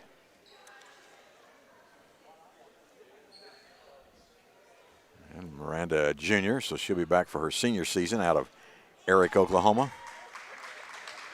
And that's going to be a ball game. Final 62-54, the Flying Queens over the Lady Eagles. So, you know, Lady Eagles can't hold their head. They gave it everything they had. They really did, and I'm impressed with the way they played here today. Short-handed, had to log a lot of minutes for specific players, had an 11-point lead at halftime, and although they're going to lose this game to the Wayland Baptist Flying Queens, they can actually take a lot away from a game like this for the remainder of the conference schedule. They are in third. That will not change after this loss. So, yes, let's congratulate both teams, really, on a good effort here this afternoon, and we enjoyed some good college ladies basketball. Absolutely. Give you game time statistics, and we're going to take a break before the second game. Hope you join us for that. Lady Eagles shot 19 of 53. for 35% from the field goal range. They were a total of 8 of 18 for 44% from the three-point line. The Queens were 23 of 60 field goal shooting for 38%. They were only 6 of 20 from the three-point line for 30%. Free throws, the Eagles were 8 of 13 for 61%. 10 of 15 were the Flying Queens for 66%. Rebounds. Queens out-rebounded the Lady Eagles by 6. They had 36, 10 offensive, 26 defensive rebounds. The Lady Eagles 6 offensive, 24 defensive for 30 rebounds. Assists, pretty even, 12 for the Queens, 9 for the Eagles. Steals, 10 steals for the Flying Queens, only 5 for the Eagles. Turnovers, 13 by the Queens, 15 by the Eagles. 3 blocked shots by the Queens and 1 by the Eagles. Already talked about it, but Miranda Jantz, the leading scorer for the Eagles. She was 8 of 22, 5 of 9 from the three-point line, and she was 1 of 1 from the free throw line for 22 points. Followed up by 10 points with Adriana White. Adriana was 3 of 7 from the field, 4 of 6 from the free throw line. And after that, we had 8 points by Eddie McGill, 5 by Johnson, 5 by Hadley. Hadley didn't score in the second half. She scored 5 in the first. Could use some out of her in the second half. Leading rebounder was 8 by Johnson, even though setting out a good 65% of the game. And then 7 by Adriana White and 5 by Miranda Jantz. For the Queens, leading scorer was Shauna Monreal. She ended up with 21 points. Yeah. And she was tied at 21 points too by Oponego. Both those girls really turned it on the second half. But Shauna had 7 of 16 from the field, 3 of 6 from three-point line, and she was 4 of 6 from the free throw line. While Oponego was 8 of 13 from the field, 1 of 2 from the three-point line. She was 4 of 5 from the free throw line. Followed up by 8 points from Castillo and 6 from Shayla Monreal, and Nina Sato only had 6 points. So they only had 5 girls score. They had 0 points out of the bench time, which is I find interesting. Interesting indeed. All their starters scored. Rebound-wise, Oponego had 12 big rebounds, 8 by the big girl, Nina Sato, and 5 apiece by Jade Jones and by Shauna Monreal. Assists, 4 assists from Shauna Monreal. So Monreal was the big difference for the Queens in this game, without a doubt. Bench scoring, as we said, 0 from the Queens, 9 by the Eagles. Points in the paint. This is where it got nasty, especially in the second half. 28 points in the paint by the Flying Queens, only 14 by the Eagles. Second chance points, 9 for the Queens, 3 from the Eagles, and points off a turnover. That was pretty even, 12 by the Queens and 11 by the Eagles. So that's going to be your halftime statistics. Larry, take us out of here. So your paint points and your second chance points, really the ball game right there. Absolutely. Let's take a look at the final records, at least as we go toward the next games. Wayland Baptist improves to 14-4, 9-1 in the Senior Athletic Conference. They're the top team coming out of Plainview, Texas. Southwestern will go into next week's games with a record of 9-11, 6-4 in conference play. It's still a good game, 62-54. Wayland wins, and we've got another half of our doubleheader coming up in men's competition, but that's on down the road. So we're going to take a break for a while, and we'll join you with the men's play-by-play in just a few minutes.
Well, good afternoon and welcome to the Pickens-Springer Gymnasium here in Bethany, Oklahoma. Game 2 of our college doubleheader here today as the Pioneers from Wayland Baptist University are visiting the Eagles from Southwestern Christian. We expect a good men's game here. They had played a couple of weeks ago and it was 64-61 as Southwestern won that ball game. They'd like to double it up on this ball club here and get another conference win this afternoon.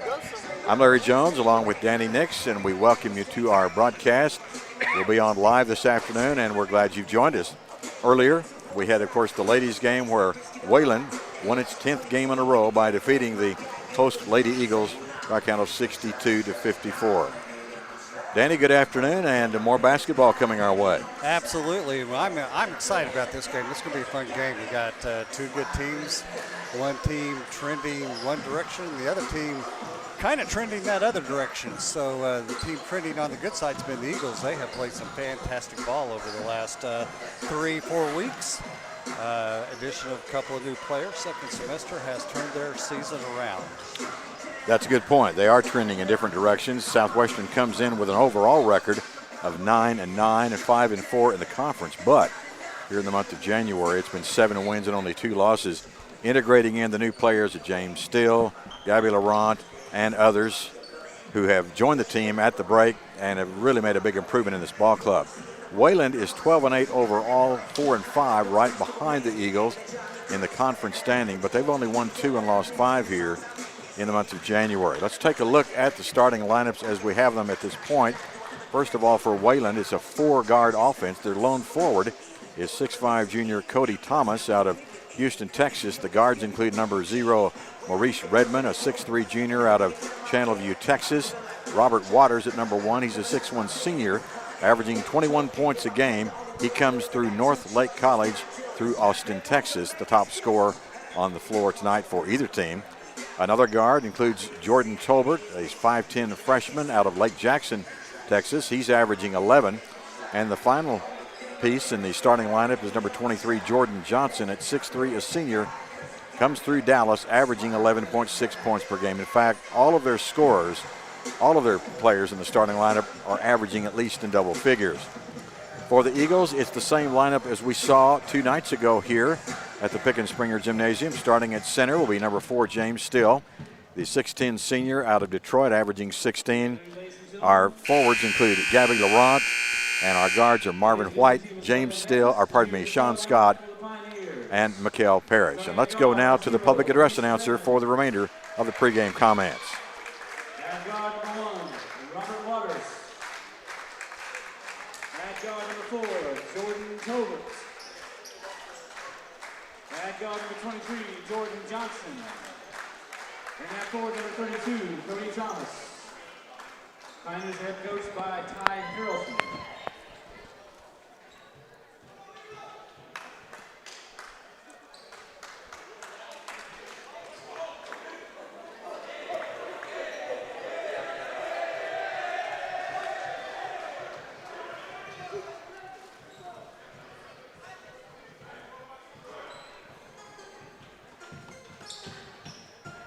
And now for your Eagles, starting at guard, number 2, Sean Scott. At center, number 4, James Still. At guard, number 12, Mikhail Parrish. At forward, number 20, Gabby Laurent. And at guard, number 23, Marvin White. The Eagles are coached by Dave Bliss. And by the way, coming into the ball game, of course, Marvin White averaging right at 20 points per game, so he's had a big year scoring-wise. Looking forward to an evenly matched ball game. I think that the Eagles will have an advantage in the height department, but both teams are well coached, and particularly the Eagles at this point in time are playing extremely good basketball. Yeah, we'll need to see what kind of energy both teams come out with. I know for the Eagles, this is their earliest tip-off they've had at 3 o'clock in the afternoon on a Saturday. A lot of the students are not here. They're home on weekends since they only have a 4-day studies. And they're off on Friday, Saturdays, and Sundays. To remind everybody, the Eagles are in gray, trimmed in blue. They'll be going right to left. The Wayland Baptist Pioneers are in black, going left to right. They hail from Plainview, Texas, looking for their 13th victory of the year. Finally, the Eagles have climbed to the 500 mark and would like to improve on that this afternoon. We're set for basketball. Mark Arthur Court. The tip is controlled by the Eagles, and Parrish will put the ball in play. 2 20-minute halves here this afternoon. Promises to be a very active ball game. Here's White driving left, feeds on the baseline, and the first shot of the night is short of the mark by Sean Scott. The defensive rebound, and here come the Pioneers. They're going to try a three-pointer to get things underway, and it's short. Ball put up there by Waters. At the other end, in transition, White scores for the Eagles. Marvin White. That was an interesting play. Yes. Nobody had control of the ball. It just ended up in Eagles' hands. Let's leave it at that. That's why they call it transition. That's right. At the top of the key for Wayland, point guard Jordan Tolbert at 5'10". Appears to be a real spark plug. He can handle that ball well also. Look at him driving left, kick it back outside to Waters. Again, a 4-guard offense. That's basically what we have here for the Pioneers. Driving right, scooping with a layup is Waters, just ahead of the shot clock, and the basket shot is no good. Eagles on offense, just over a minute gone in the ball game. Scott penetrates left, kicks it back outside to Parrish, who has been playing extremely good basketball lately. Now to Still at the top of the key. And the ball is finally deflected out of bounds, and the Eagles will maintain control. 9 seconds left on the shot clock. Yeah, it gets away from you in a hurry here. And they put that shot clock in. These players have to be active and filled with energy. White from the top of the key. This is for 3, and he's going to be short. In fact, an air ball, and it bounds out of play. So 2-0 in the early going. The home team, the Eagles, with the slight advantage. That's the timeline. Tolbert with the ball, covered by Parrish. Pass to the free throw line as they work it around the horn. Eagles packing it deep for defense. Still right under the goal from the top. The key, the three-pointer, nothing but net for Mo Redmond, averaging 14 points a game this year, and the 6'3" junior buries it and the early lead. At the other end, Still to Laurent. He penetrates and scores. A nice layup for Gabby Laurent. Still broke down the defense as he was able to penetrate with the ball. Wayland Baptist University coming a long way on the road, and the layup is deflected out of play on the rebound, and the Pioneers will maintain control. Have a whistle. Referees are talking about it. Still not certain exactly what happened here. Anyway, we're going to get back to play, and the inbounds for the Pioneers set up the offense. Waters, right side. Back out to Redmond. Bounce pass on the baseline. A fake and a foul is going to be called. A shot no good. Foul's going to go against Laurent. That'll be his first foul of the game. His first personal. Gabby Laurent, one of those players who came in at the holiday break, a 6'5" senior, 207 out of Nassau, averaging 10 points a game. But now at the free throw line is Jordan Johnson. He's averaging 11.6. And the left-hander misses on the free shot. He's only a 49% free throw shooter on the season. 17:27 to go first quarter. It's 4-3 with the Eagles on top. Second shot up and in. Let's tie the score and crank it up one more time. Full court pressure being applied by the Pioneers. Scott double teamed on the far sideline. Back to Parrish, and across the timeline it comes. Laurent to Still for the jam. And they're going to call a technical foul for grabbing the rim. I think the basket will count. James kind of got off balance, and I think he was kind of using it to just his come down, but they called it as a technical. Well, at 6'10" and 225, flying like he was, yeah, you can get a little bit off balance.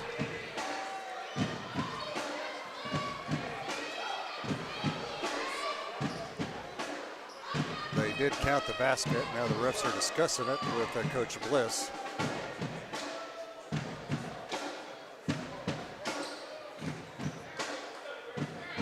Dave Bliss across the way wanting to get an explanation as well. For Wayland, the coaches include Ty Harrelson, he's the head coach, Landon Huey, Josh Ware, and Morris Mitchell, his assistants.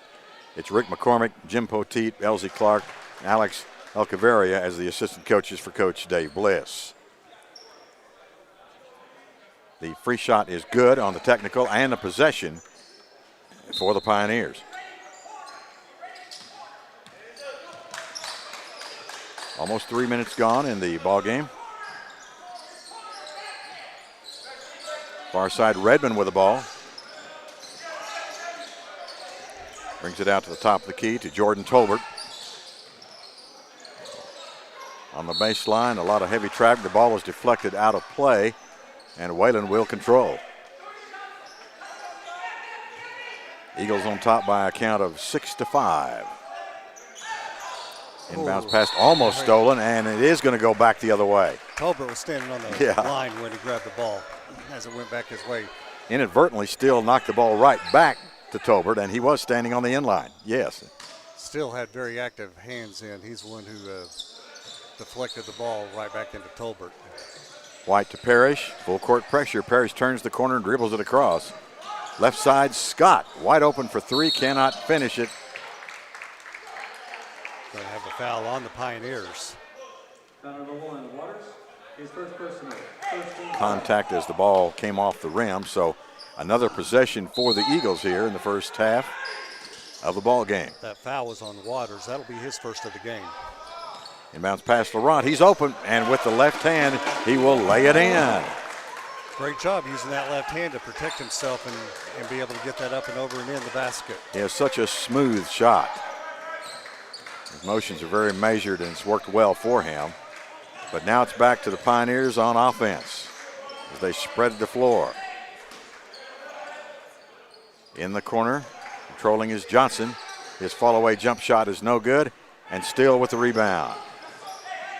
What a weapon he is on defense or offense or right under the goal for rebounding. He's going to dominate the boards today. That's pretty obvious. Yeah, he's the big boy on the block, no doubt about that. Parrish has the ball on the right wing, and there's a foul away from the basketball. That foul's going to go on Thomas. That'll be his first foul as he tried to try to stop Steele from getting on the inside. Good luck with that. Giving away 5 inches. Not going to happen. Inbounds play for the Eagles, and here they go. Leading by 3 with 4 minutes gone. First half.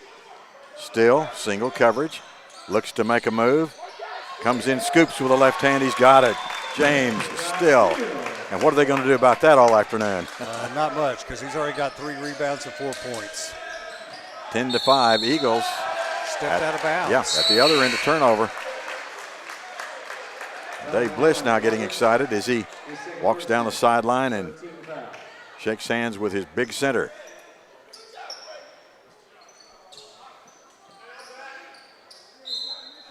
Eagles will have it now. The full court pressure is not working. Scott across the timeline, behind the back dribble, and Parrish will set up the offense. Still top of the key. Comes to Parrish. He gets an opening. Still going to be called for that foul on a moving pick.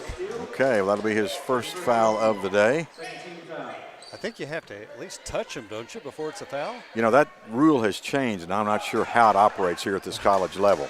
But we've seen that a lot this year from different players. Men and women, by the way. Anyway, Wayland on the attack with Tolbert at the top of the key. Comes right to Thomas. The move inside and the travel by A.J. Jack, who has just checked in. He's a 6'4" sophomore out of Missouri City, Texas. And he commits a turnover. Still a 10-5 margin in favor of the Eagles at the 15-13 mark. Whistle, I think we may have had a shot clock problem. Didn't start when they inbound it, so they run it down to 28. Marcus Barnes, the 6'7" junior out of Brownwood, Texas, has also come in to the Pioneer lineup to try to add a little bit of size to the center, and a clean steal in the open court. Tolbert all the way, misses the shot, an air ball on the layup. I think we got away with one there. Laurent will try to answer for the Eagles. His shot is no good, short off the rim. And here comes Wayland again. Jack with the ball, takes it coast to coast, does not score, and it's going to be a defensive foul on Mikael Parrish. Yeah, Parrish waited a little bit too long to set up, and he didn't allow, the guy was already in the air when he got set, so that's got to be a block. Well, sometimes you wonder if these courts are long enough for these Greyhounds they put out there. It gets real quickly to that other end. Free shot here for number 21, A.J. Jack, who is averaging 60% from the line, averaging 10.5 points. Misses his first free throw opportunity.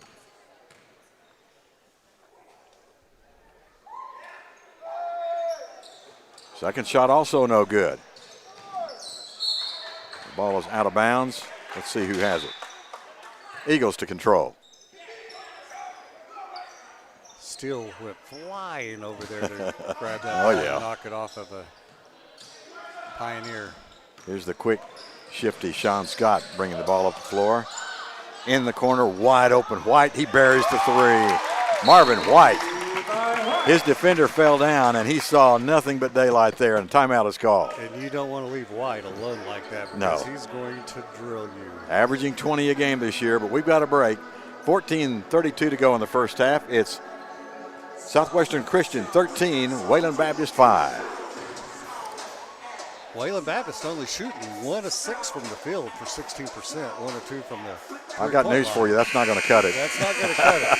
The Eagles are shooting 5 of 9 for 55%, and they are 0 2 behind the three-point line. Well, this one is starting out like we want it to start out. We say that quite often, but this has got good written all over it.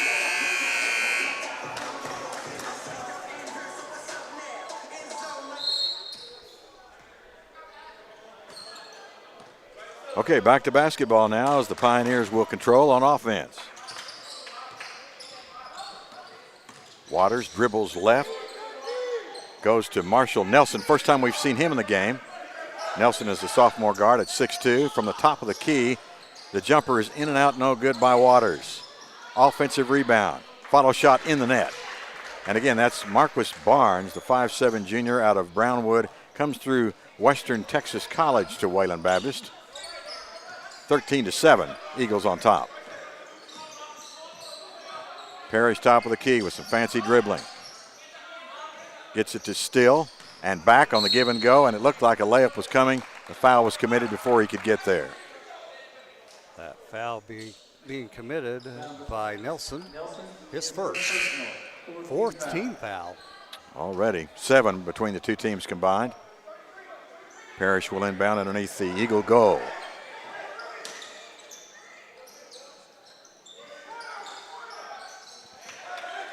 Now coming to the Southwestern lineup is Willie Harper, number 13. Be that number 3 guard on the right side. Laurent, the high post, moves in, falls away from 6 feet. He's got it. The jumper, Gabby Laurent. You know, Laurent's an underrated player. Yes, he is. He's quite the scorer.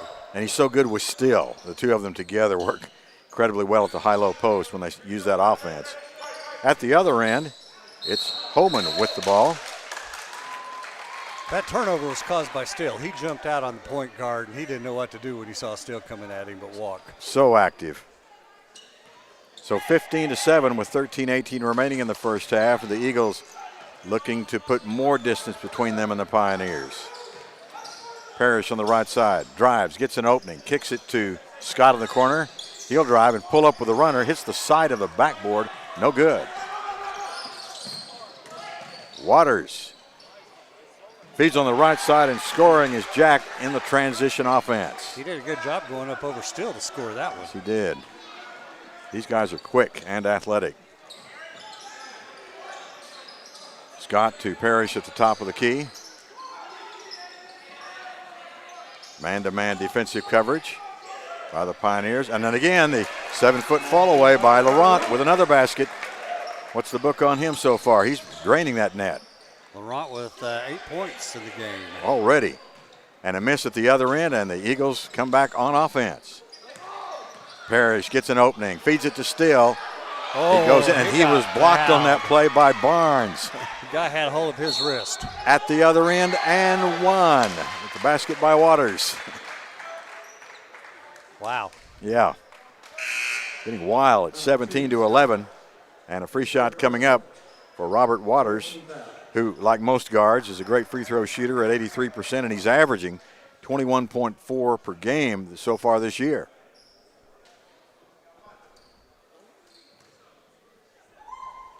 Young right-hander pulls the trigger and nails this one. We've got ourselves a 5-point game with 12-13 remaining in the first half. Fast-moving ball game here. From MacArthur Court, Bethany, Oklahoma. Scott dribbles into the forecourt, begins to survey the offense. Inside pass, Laurent with the fake. He'll go ahead and take that jump shot. He's hot, but he misses this one. That one went all the way in and came all the way back out. Nelson with the ball. Feeds on the left side to Waters. And contact is made and a foul is going to be called. I believe that foul is going to be called on Harper. That'll be his first foul. Willie Harper, the senior guard, 6'1", 173 out of Corpus Christi, Texas. It's been a nice addition. Also here, the halfway point of the season. Out of bounds play, so the Pioneers will inbound underneath their goal.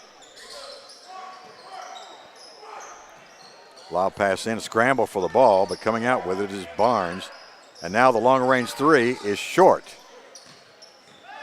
No good there by number 0, Mo Redmond. Eagles at the other end will try to answer quickly as Parrish pulls the trigger, and there it is. Mikal Parrish for three. 20-12, Eagles by 8. Tolbert with the ball on the right side. Guarded by Steele.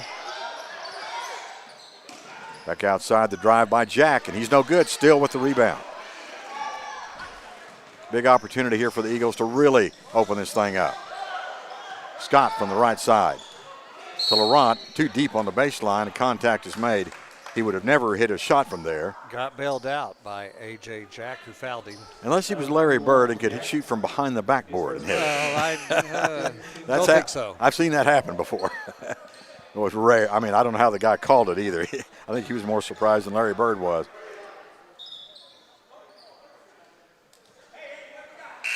And substitutions now for coming in for Wayland, number 32, Cody Thomas back into the lineup. Also checking back in is forward Jordan Johnson as Marcus Barnes takes a seat. Out of bounds play for the Eagles. White pulls up from three. A little bit short on the long-range jumper. Here come the Pioneers, trailing by 8. And we've got contact and a foul on the Eagles. Could have gone either way on that particular move. Harper on that foul. That's his second foul. Shooting foul, so Redmond will be at the free throw line. Another one of those fine shooters, averaging 14 points a game. 75% from the foul line. Right on cue, he misses. Good job. Yeah, I'm going to keep doing that. You played great defense. Keep working on that. I'm the sixth man here. That's what they call me. That's right. Yeah, he doesn't miss again. At 20-13, Eagles on top. Trailed once early at 3-2, but they've been dominating this first quarter or first half of action in men's. We've got the halves. 10:40 to go in the first half. Still with the ball out high. Feeds to Parrish. Back to Steele. He's got that look, and he scores on the little fall-away 4-footer. He shoots as well with his right hand as he does his left hand. Very ambidextrous. And what a wingspan he has, too. Inside, the finger roll is good. Scoring for Wayland. Nelson. At the other end, White will answer with a layup.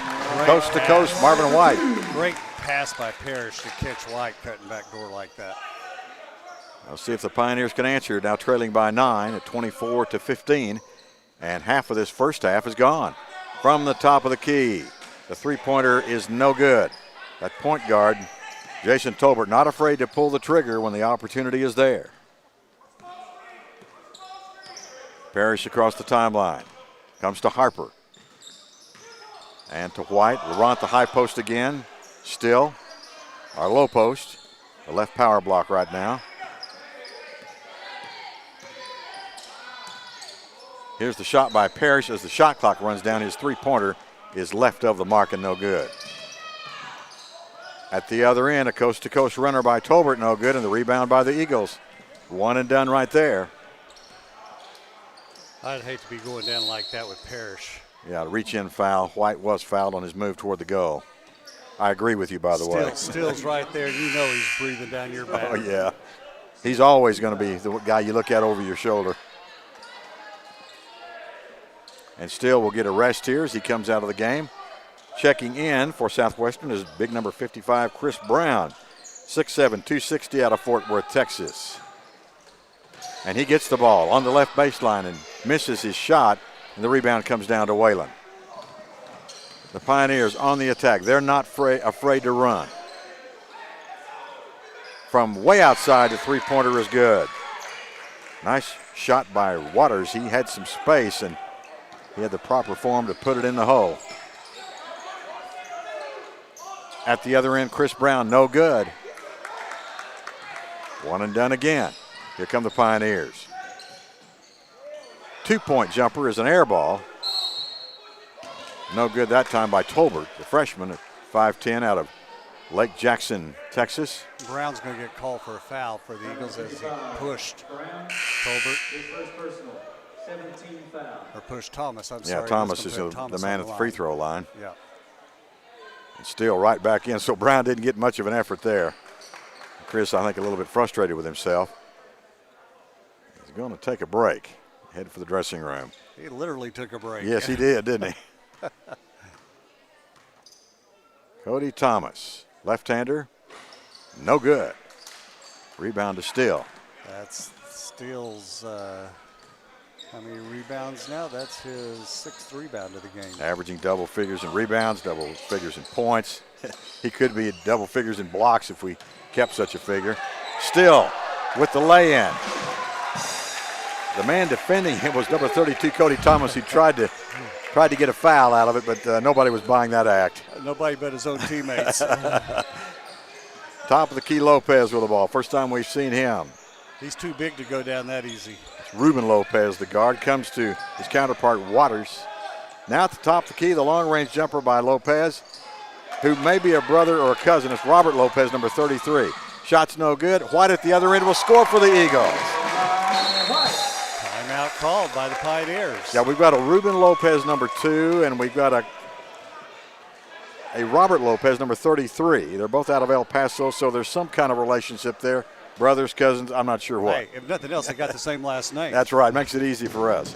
So, 7 minutes and 46 seconds remaining in the first half. The Eagles are leading the Pioneers from Wayland 28-18.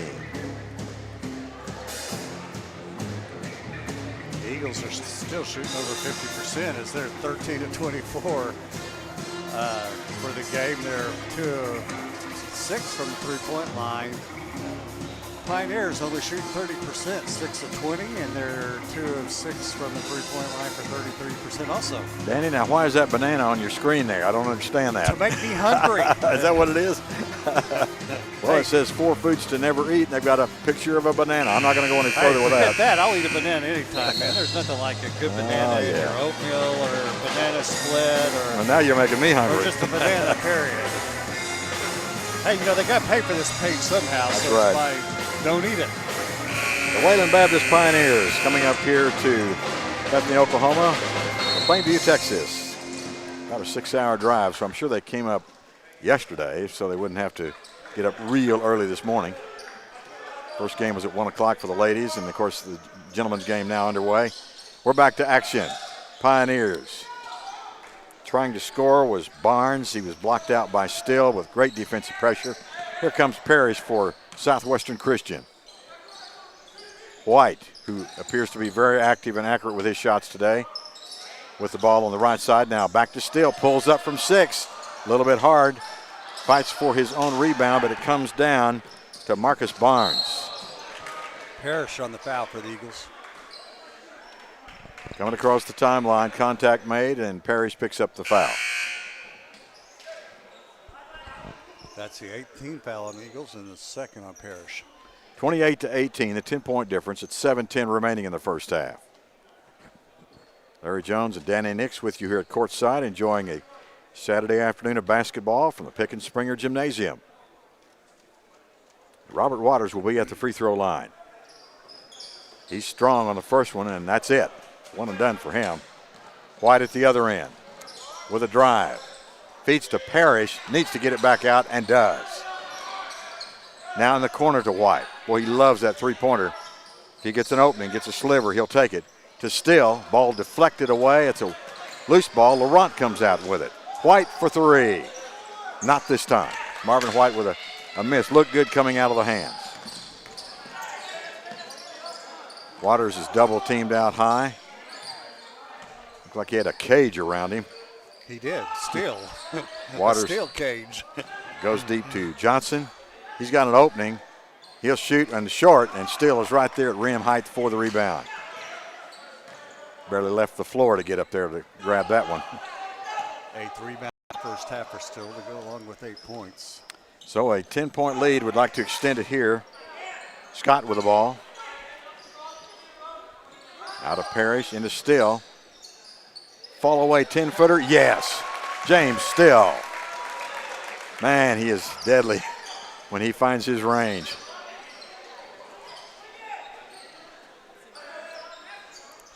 Jack with the ball from the top of the key. Tries to answer for the Pioneers. It's no good. Laurent with his third rebound and 8 points. And the Eagles are dominating the boards. Here's a drive by White. Don't know how he missed that one. Steal by Laurent off the rebound. His jumper is a bit long, no good. And it's still offense for the Eagles. Scott with the ball. 30-18. Timeout by the Eagles. Okay, so 5:25 remaining in the first half. Southwestern Christian leading Wayland Baptist 30-18.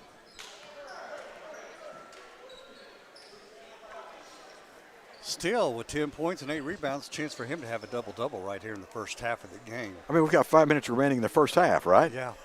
9 points by White, 8 points by Laurent. Quite an offensive showing here in the first Balanced. half. And there's a lot of energy, don't you agree? The movement has been unreal. They did what they had to come out with. They came out with that energy, and when they come out with energy, it's hard to beat them. Well, this is a much different team than we saw in the first game of the season. You know the story about bringing in the outside players, and it's just been unbelievable. James Still came in, and Gabby Laurent, Willie Harper. I mean, it's just a different team than we saw in the first game of the season. I don't know how else to put it. Parrish has had a great season so far. Of course, Marvin White averaging 20 points a game. That's our starting five. Into the lineup now for Southwestern is Michael Love, number 22. He's the high post. And Still on the sidelines.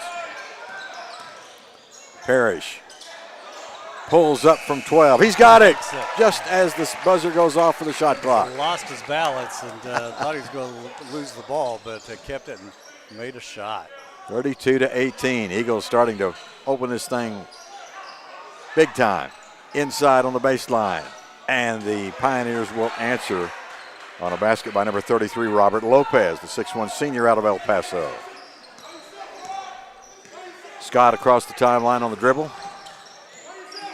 Fakes left, goes right, looking inside for Love. He wants to shoot. His hook shot is short, but he's fouled. 22, Michael Love from Haskell, Oklahoma, will be going to the charity stripe. Nice-looking youngster, a junior at 6'8 and 208. Cody Thomas on that foul for the Pioneers. That'll be his second foul.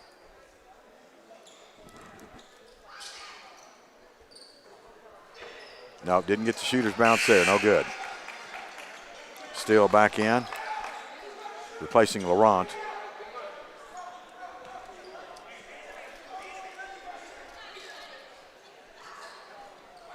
Shot number 2 also short of the mark. Pioneers with a basketball. Driving on the left side, Jack. Jump shot good. That didn't take very long. 32-22, a 10-point game. At the other end, the Eagles on the run. Parrish, top of the key. To Still. Still trying to do some fakes. He's closely guarded. Never stopped him before, and this time it doesn't either. His hook shot is off the back iron. Offensive rebound to White. Good hustle by White to pick up that ball. And let's set up that offense again. Scott to Parrish as the guards work it. Michael Love still in the game.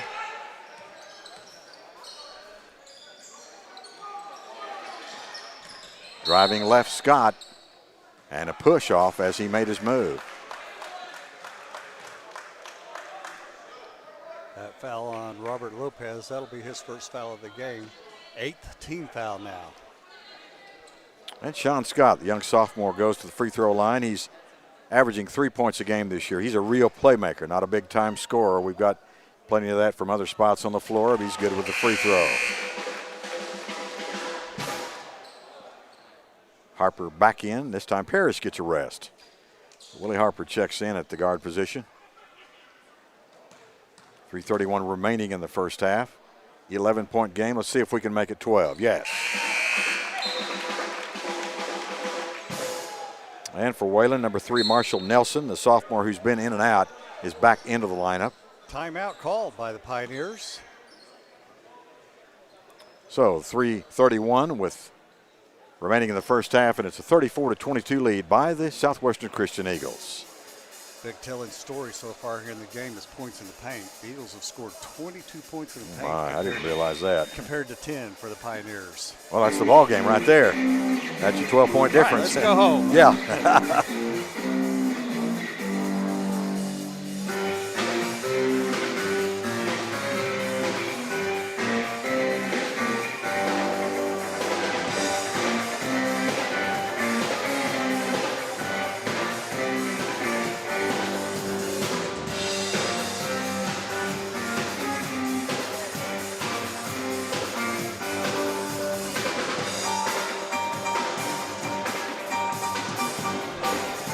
Still 10 points for the Eagles, 9 for Marvin White on 4 of 8 shooting. Still has got his on 5 of 8 shooting. And then right behind both of them is Gabby Laron on 4 of 7 shooting, 8 points.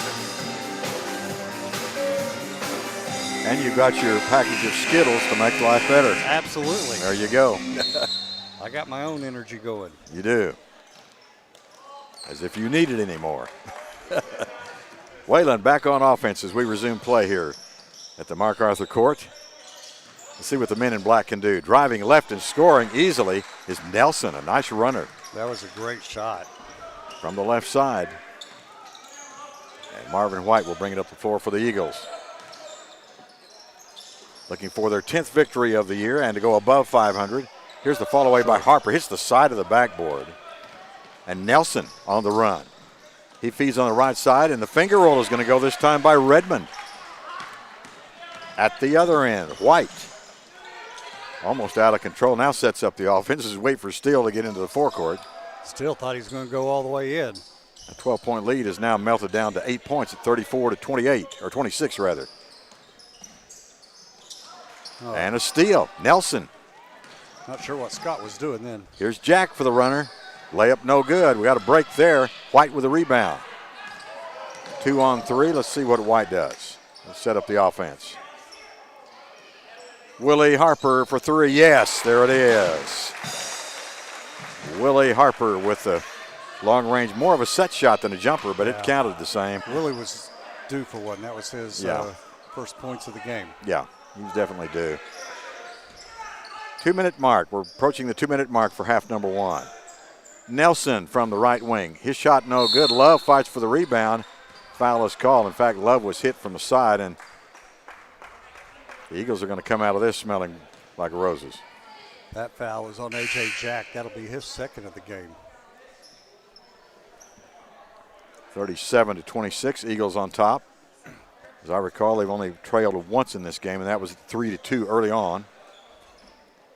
Yeah, we said about basket high level, so when that three-point shot was taken by Pioneers, you could see the ball drift, and you knew it was going to be off. Michael Love, who was 0 for 2 his last time at the charity stripe, will try to improve here. Not this time. He improved 0 and 3. Yeah, whatever you say. Let's see if the Pioneers can score. They get one shot, the follow. Both shots by Redmond, and finally Steele comes out with it for the Eagles. Scott to Harper on the left side. Now to Steele. Briefly open. He's going to make a move. He'll score, and we'll send him to the free throw line as well. A big smile for James Steele. Absolutely, as Nelson had no business trying to guard. You might as well just get out of the way and let it happen, because it's going to. I mean, that's Nelson's second foul. 10th team foul of the game now. And James Steele is already now beginning to build up some incredible statistics right here in the first half. If he hasn't already reached the double-double, he's close, and we've still got a minute and a half to go in period number 1. Averaging 16 points a game this year. Had some big scoring nights. Misses his free throw. 12 points and 9 rebounds on the night for Steele already. Jack with the rebound, and here come the Pioneers into the forecourt. Driving right is Jack. He pulls up, and he'll score a layup. A.J. Jack starting to make some noise here in the first half for Wayland Baptist.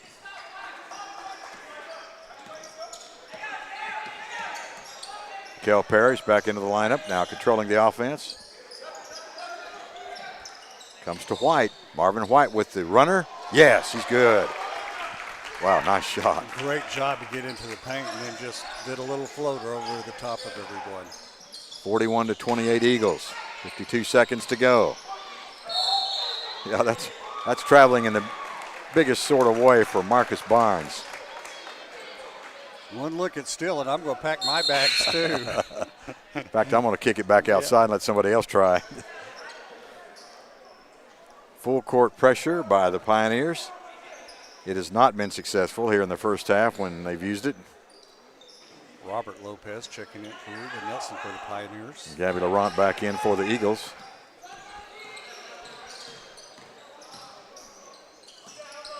Coming left side to Sean Scott, and the steal. The layup is no good by Tolbert. Parrish tries to find Laurent and throws it away. Back and forth with poor shooting and turnovers. Pioneers, yes, will answer with that one. The long-range jumper, three-pointer by Robert Lopez. 41-31. Eagles will have 10 seconds to get off a shot here to wrap up the first half. Down to 5 as White controls. Comes to Laurent. He's open for 3. Not this time. Still has the follow, and it's good. Good. Yes, it's going to count, yes.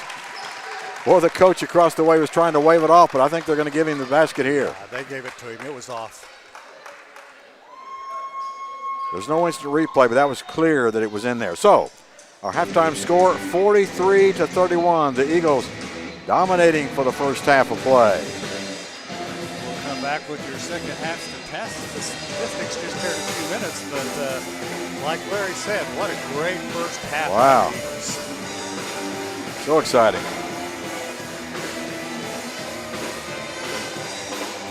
Steele with that double-double in the first half, 12 points and 10 rebounds.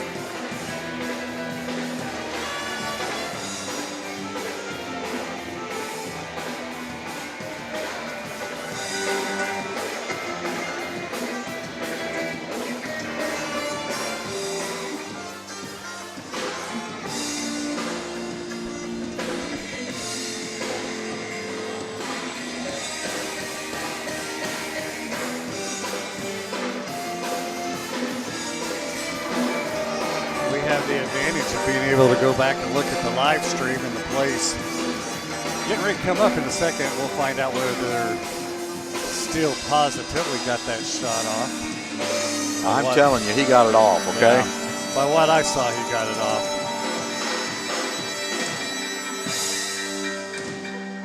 Yep. Oh, yeah. Yeah, right out of the hand. Just out of the hand. A little bit closer than I thought, but it was clearly out. So that'll give you your halftime score, 43-31. Let's give you your halftime statistics now. The Eagles shooting over 50%. Oh, my. 19 of 37 for 51%. They were 3 of 9 from three-point land for 33%. The Pioneers were 12 of 34 for 35% from the field, 3 of 10 for 30% from behind the three-point land. Eagles only 2 of 6 from the free throw line for 33%.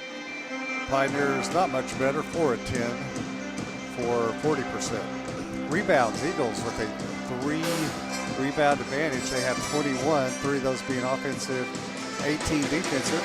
Pioneers, 19 rebounds, 3 offensive and 16 defensive rebounds. Assists, Pioneers with 7, Eagles with 9. Steals, Pioneers with 4, Eagles with 1. Turnovers, Pioneers with 6, Eagles with 5. Leading scorer for the Eagles was Steele with 14 points. And he also was the leading rebounder with 10 rebounds. On the evening, Steele is 7 of 10 for 70%. He missed his only free throw. Right behind Steele in points is Marvin White with 11 big points. He was 5 of 9, 1 of 4 from three-point land.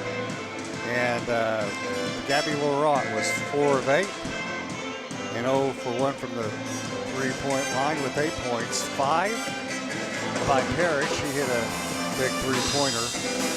And then 3 points by Harper and 2 points by Scott.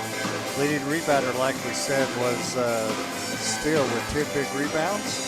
And Gabby Laurent had 4 big rebounds for the Eagles. Assists, 3 apiece by Mikal Parrish, and Gabby Laurent leads the Eagles. Now for your Pioneers, the leading scorer was Waters. Waters ended up going 2 of 5 and 1 of 2 from the three-point line. He was 2 of 3 from the free throw line for 7 points. 6 points by Maurice Redmond, 2 of 5 field goal, 1 of 3 three-point line, and 1 of 2 from the free throw line for 6 points. 5 points by Robert Lopez, 4 points by Jack, and 3 points by Jordan. Leading rebounder for the Pioneers with 5 was Jack, and then 3 by Nelson. Leading assist was 2 by Johnson and by Waters.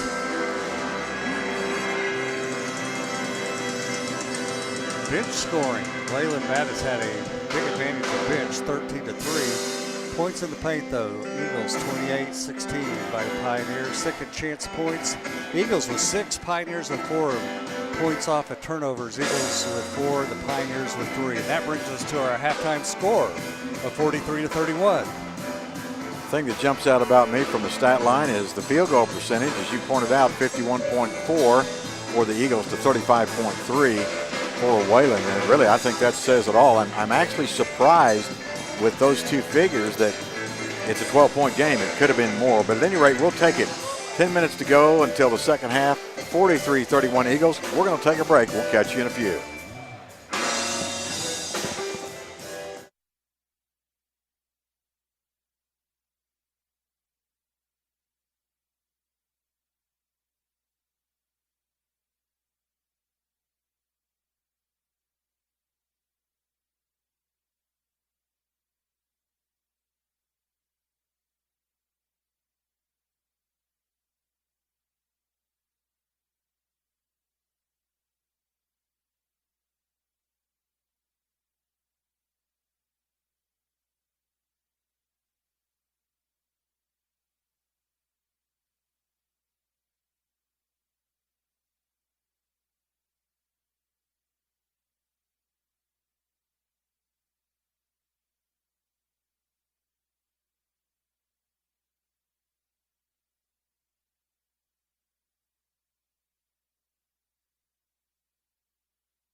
Welcome back to courtside here at the Pickens-Springer Gymnasium in Bethany, Oklahoma. Ready for the second half of basketball between Wayland Baptist and Southwestern Christian University. Halftime score, Eagles over the Pioneers by a count of 43-31. These two teams played, by the way, in Plainview on January the 16th, and it was a 3-point 64-61 win for the Eagles there. So they're trying to sweep the season series with Wayland, and we'll see how it turns out in about 20 minutes from now. But let's get back to play. Reminder, Wayland's in the black uniforms. Eagles are in the gray, going left to right. Pioneers right to left. And it's those guys in the black uniforms that get the ball first here to start the second half. They work the ball around the horn. Redmond feeds on the right side. The shot up and no good by Waters. And still with the rebound for the Eagles. Parrish with the ball goes to Laurent. Closely guarded from behind. Back out to Scott now as they work it around the horn. Everybody touched it on this possession. Still with it right now, and that's going to be an offensive foul. He threw the shoulder back and in to Jordan Johnson. You just can't tell me Jordan falls that easy. He's too big of a boy to fall that easy. But from this angle, you could see that it was a premeditated move, and we'll go with that. You can, I'm not. Okay, I'll let you do that. I'll let you off the hook this time. But at any rate, let's see what the Pioneers can do on offense here. Waters with the ball. Tries to feed it inside to Nelson. It's stolen away by Parrish. Here's Marvin White with the drive, and the runner is no good. A little bit short. Wayland comes out with it. On the run. Oh, it's almost a traveling violation. Redmond never found the dribble. And with a tip, it's not an over and back violation right there. Waters drives left. Feeds it back outside. The shot by Marshall Nelson is good. Three-pointer. Makes it a 9-point contest. For Southwestern Christian, Parrish with the basketball. To Laurent out high.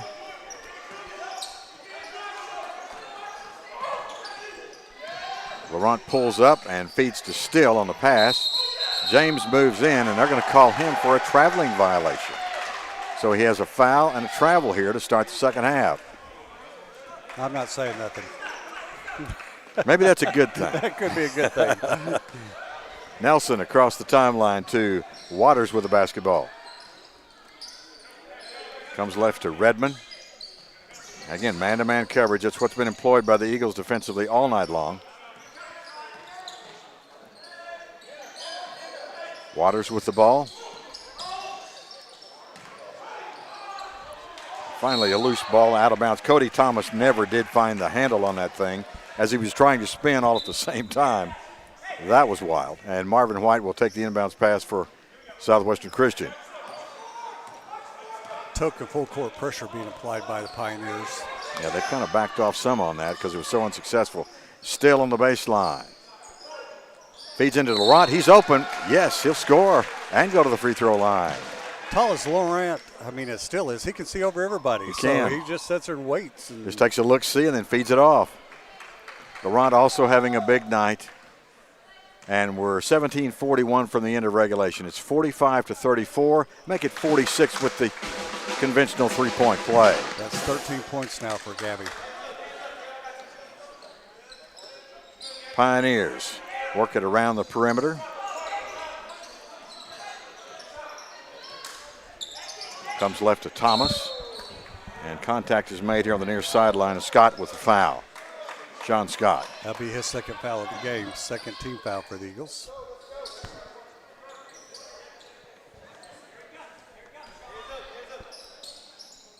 So Wayland will try to set it up again, and they'll pull the trigger right off the inbounds pass. The jumper no good by Waters. Three-pointed Still comes up with the board. 12 rebounds now for Still. He sweeps those boards all game long. Runner by Parrish, and he's got the layup. Mikel Parrish with an easy runner on the right side. Just walked around Waters and found it wide open. With the basketball, number 23, Jordan Johnson. Goes to Redmond, who drives the baseline, and his shot is blocked. But the whistle was before the contact. I believe the foul is going to be on White. His first foul of the game. And Marvin has been very active and very, very good tonight. There's just no other way to put it. He's a dandy. 6'2", averaging 20 points a game this year. The Pioneers from the corner. Jumper no good, still with the rebound. At the other end, the breakaway by Scott, and the layup is good. Got behind the coverage, and there was only one man to beat anyway, and it was an easy basket. So, with 16:39 remaining in the second half, we've got a timeout called. It's the Eagles leading by 16 at 50-34. Eagles come out hot. 21 of 40 now for the game for 52%. Looking good. They've looked good all game long. They really have. Already scored 7 points versus 3 for the Pioneers. You and I are going to get a break on broadcasting until, what, February the 9th, I think, is our next home game. I believe that's it. We wrap up the month of January here. If we win this, 8-2 in the month of January, and it was a key month. We knew it all along. Worked out extremely well for the Eagles. They'll be on the road for a pair before we come back home here on February the 9th. And, you know, being 8-2, those are probably on the road. They may end up taking us on the road with them because we're their good luck charm. That's right. We could go along and help this thing consider. along. I'm the 6th man, you're the 7th, or maybe it's vice versa, whichever, it works. I think we're both the 10th man. Is that who's riding the bench down there? Now let's see what the Pioneers can do here. Tolbert with the basketball comes left to Nelson. Eagles really packed the defense in. The runner on the left side and an opening and an easy basket for Tolbert. He got somewhat of an unintended screen there and was able to convert easily. Yeah, still couldn't get around his guy to shut him down from getting to the basket. Laurent top of the key to White on the left side. Into Still. Back to Parrish, who for a moment had an opening. And now he rolls out of bounds with a basketball. Turnover, Eagles. Approaching the 16-minute mark left in the ball game here today.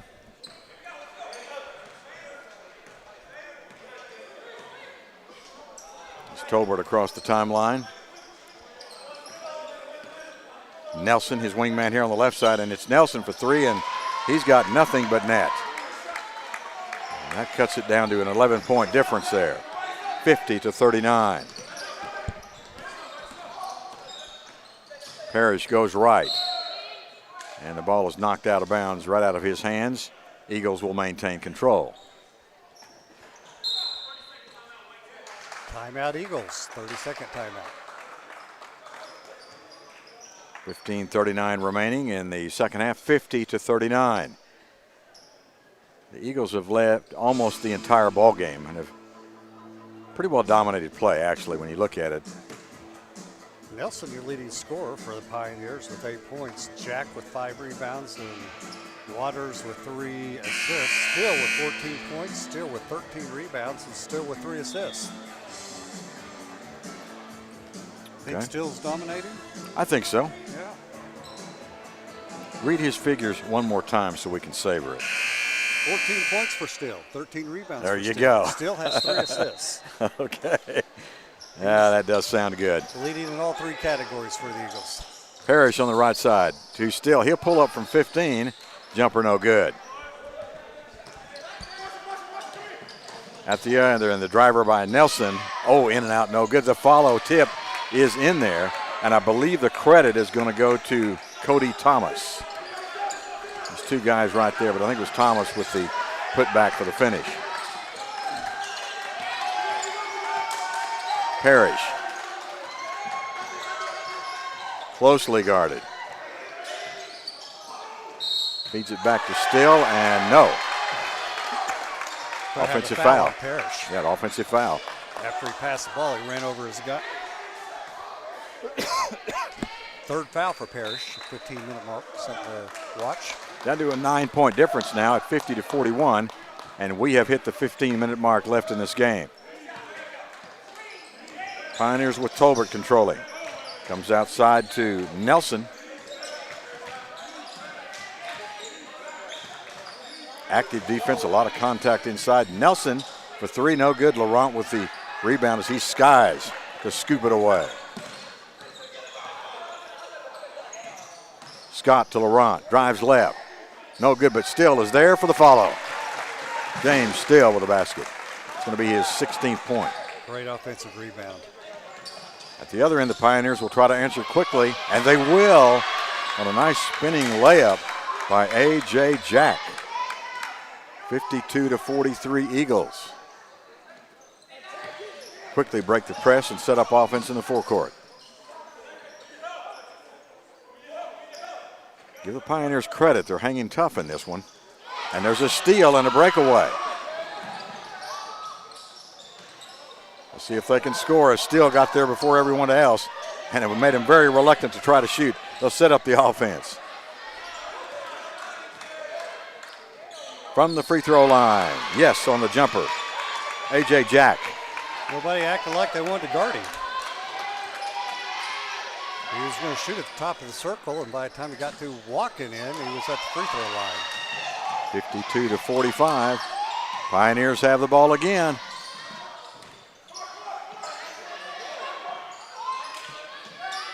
This is for three. It's no good. Tolbert with the miss. Scramble for the ball. We've got a tie. Going to go back to the Eagles. Eagles need to settle down a little bit here and just regain their composure. Yeah, I think Dave Bliss is thinking the same thing over there. Scott's a little shaken up after falling to the floor, and we're going to have a timeout call.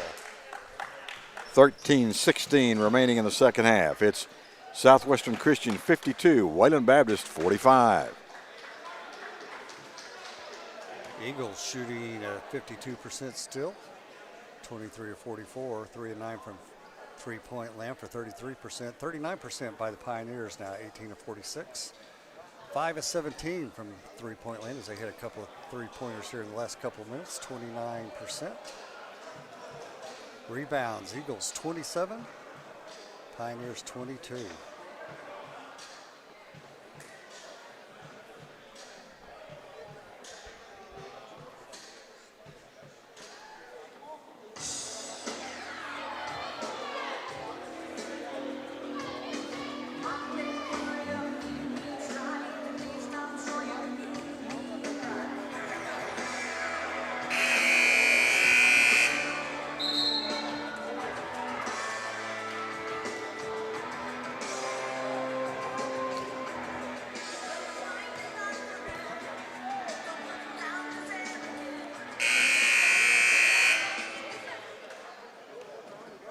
Back to action here, and a lot of basketball left in this ball game. The Pickens-Springer Gymnasium on the campus of Southwestern Christian University, Bethany, Oklahoma. Good to be with you on a beautiful, warm day here in the latter part of January. Back to action with Parrish as the Eagles have control and a possession here. Parrish drives right, kicks it in the corner. Harper, yes, he's got the three. Willie Harper. Big three, stretch it back out to 10-point lead. Yeah, that was a key basket right there. Driving right and scoring over Still. Wow, what a nice looking run that was. That gives Jack 12 points in the game. He's a dandy. Now Harper at the top. The key comes to Parrish on the right wing. Harper again. This time he's wide left. Laurent saves the ball. And it's finally, I guess, is it a tie or a foul? At any rate, they got a timeout called. Oh, did they? Okay, that's what it was. Pioneers did. All right. 55-47 at the 12-19 mark. He had a Eagle open right at the top of the circle. He should have thrown it there. He was trying to bounce it off of the Pioneer, and it just went right into his bread basket, and he just held it there. All timeout.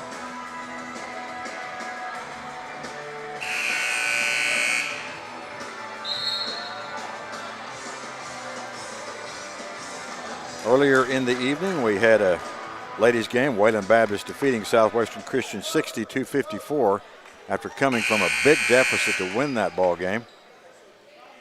Here today in the men's game, it's a 7-point advantage. They've got an 8-point difference for the Eagles. They've led almost throughout. Back to action. Long range jumper is good, this time by the hot shooting Marshall Nelson. And now it's a 5-point game. He's 3 of 5 now from 3-point land. Yeah, he's had a big impact. He was not in the starting lineup. Here's Parrish for the Eagles. To Durant and Harper as the guards work it outside. Not quite the rhythm that we had earlier. Laurent, his pass intended for Harper was deflected out of play.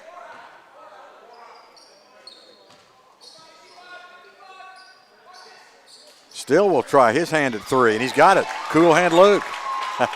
He can make them outside. Yeah. He's shot a couple out there and made them this year. That's not unusual. Well, that's one of them right there. At Blocks the other that end. one. Oh, yeah, got a block. And the Eagles come out with White. Oh, wow. No. I've seen a few in my time. He attempted a pass to Harper in the corner, hit the side of the head of Still, and out of play, a turnover. Still went straight down. He went down like he was shot. That was bad news. I think he was so surprised it just caught him off guard because he was looking away. And Marvin's going to get a rest after that. Okay, let's see what the Pioneers can do with it here. Jordan Tolbert comes to Nelson. Definitely want to keep him in the lineup because he's been shooting lights out. He'll pull up this time from 10 feet. This jumper is short. Offensive rebound, and the follow is good by Redmond. And we've got ourselves a 6-point game. 11 minutes to go in the second half. Parrish drives to Still. If he can find the handle, he'll shoot and score. He wanted to slam it home. Yeah, If he had filled it jam in on his cleanly, mind. He would have. Certainly had that on his mind.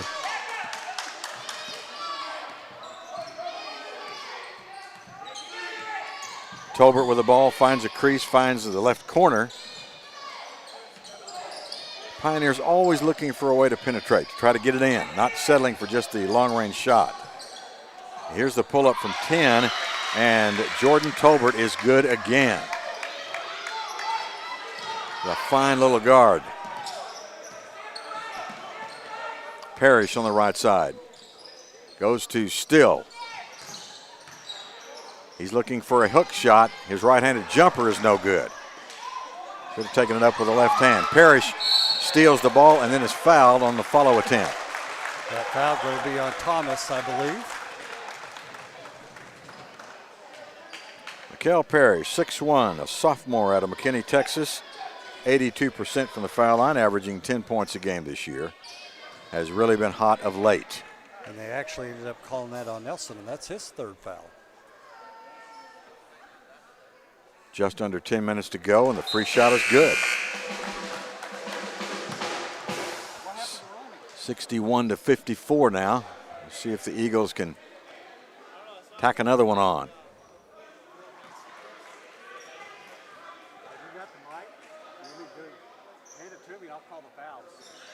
Second shot good.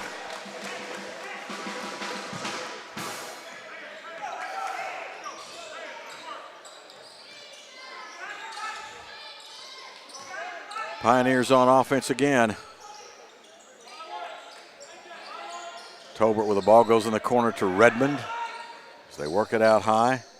Not much opening inside. They'll try it though. They do get a pass free and a jam by number 21, A.J. Jack. He got behind everybody. The ball was there on a fine pass, and he scores easily.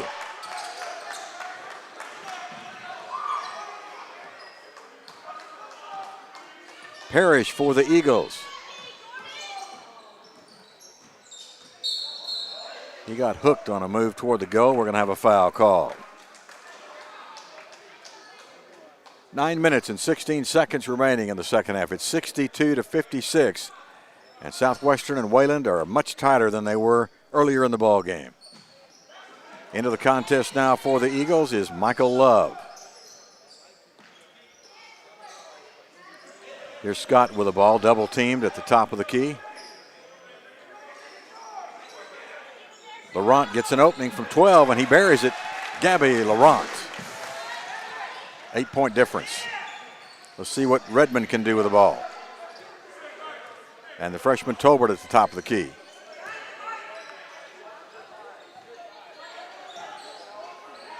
The lane is virtually wide open. Cross-court pass comes to Tolbert. And back across from where it came. The drive and the shot is blocked. Redmond was rejected, but it comes back out, and the jumper is good by Tolbert. He found a loose ball, and he pumped it through for three, 64-59.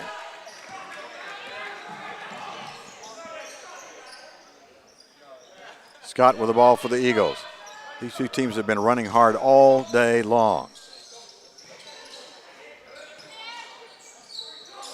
Brown with the ball on the left key. And the jumper is up and no good by Willie Harper. And there's some contact on the rebound. 8 minutes exactly remaining in the second half. Foul's going to be on Thomas. That'll be his third foul. So the fouls are kind of adding up here.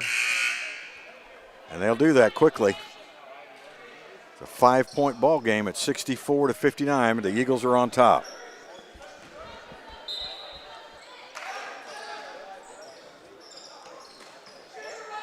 Okay, so it's an inbounds play for the Eagles, and they'll set up their offense again. James Still out of the lineup now. Inside Laurent, the fake. He's got an opening. He'll take it to the glass. No good, but the follow by Love is in there. Great job by Love to follow that up and get himself a basket. Michael Love. And he breaks up a pass inside at the other end. Lots of contact underneath. Pioneers have the ball. And the jumper from Redmond is going to be off the glass and in the hole. Mo Redmond, the 6'3 junior, converts. He better smile on that one. Glass was kind to him. 4 points is our difference now as this thing is tightening up. The Eagles won the first meeting of the year between these two by 3 points down in Texas. Love with the fall-away hook shot. No good, but he'll go to the free throw line. Has not been good from the stripe so far this evening. That foul going to be on Cody Thomas. That's his fourth foul of the game at the 7:08 mark. Cody Thomas started the game at center. And it looks like that he's going to go to the sidelines for a while. As checking back in is Jordan Johnson. Coach Harrelson has a prop 8 to 10 players he uses throughout the game. He's got some good depth there. You don't lose or gain much either way. Free shot is no good, by the way. James Still is up. We'll be back in at the next break. Pioneers will try to cut into that 4-point lead. Here's the drive. The layup is short. Parrish comes away with a critical defensive rebound. That was a sure 2 points. It was erased. Parrish, top of the key to Harper. He feeds inside to Love, and there's a wild scramble for the basketball. Laurent comes out with it. Shoots from the seat of his pants, and the shot is no good. Unbelievable. I was surprised he was shooting that. I don't know if I've ever seen that either. We've got a basket and one at the other end, and this is going to be close to a tie game as Jordan Johnson converts. 66-64, and he's got one coming up. Can you believe this got away? Wayland comes storming back here. 6:25 left. Still's in for Love. Yeah. White is in for Harper. And Coach Bliss stands in dismay. Goes in with his original starting lineup here. Left-handed free shot is short. Still sweeps away the rebound. Time is getting away, and the lead has gotten away. It's 66-64 with 6:15 to go. Scott, top of the key, goes to White. Marvin White with directions. Drives. Layup is a bit short, no good. Good defensive presence there. And Wayland could actually tie or take the lead right here. From the corner, this would be for the lead, and there it is. Robert Waters Good shot by Waters. 67-66. Wayland on top, and timeout call by Dave Bliss. Full timeout. Waters, that's his 10th point of the game. And even though the Eagles are still shooting over 50%, the Wayland Baptist is now shooting 44%. And they're hitting the Yeah, they've got 8 3-pointers now. Well, Danny, this is why they play the game. This is why they play. I mean, come on. That's why they play 40 minutes. Absolutely. Pioneers leading the Eagles 67-66 at the 5:43 mark. Eagles had this game in hand at the 10-minute mark, and Pioneers decided They led it's by not 16 over. points at that time. They decided it's not over. We're coming back, guys. Start hitting those 3-pointers.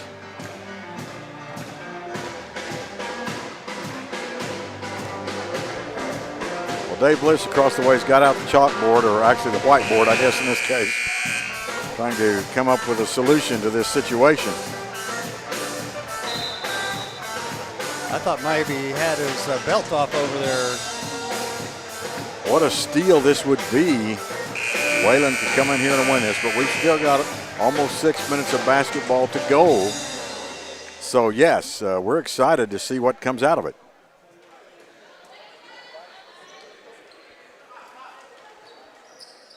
So we'll be back to offense for Southwestern Christian. Parrish to inbound. And Scott takes the inbounds pass. Double high post on offense with Still and Laurent. Lob pass into Still. Had to use all of that 6'10" frame to get that one. Now Parrish outside. There's a foul. Yeah. He got hooked by Jordan Johnson, 6'3" senior guard. Still nobody in the bonus. Third foul on Jordan, 16th foul for the Pioneers. The Eagles with 5. Laurent takes the inbounds and tries the 3. He's going to be a little bit short. Pioneers save it. And here they come. Running is Nelson. Back outside to Tolbert. All of these guards have contributed here today for Wayland.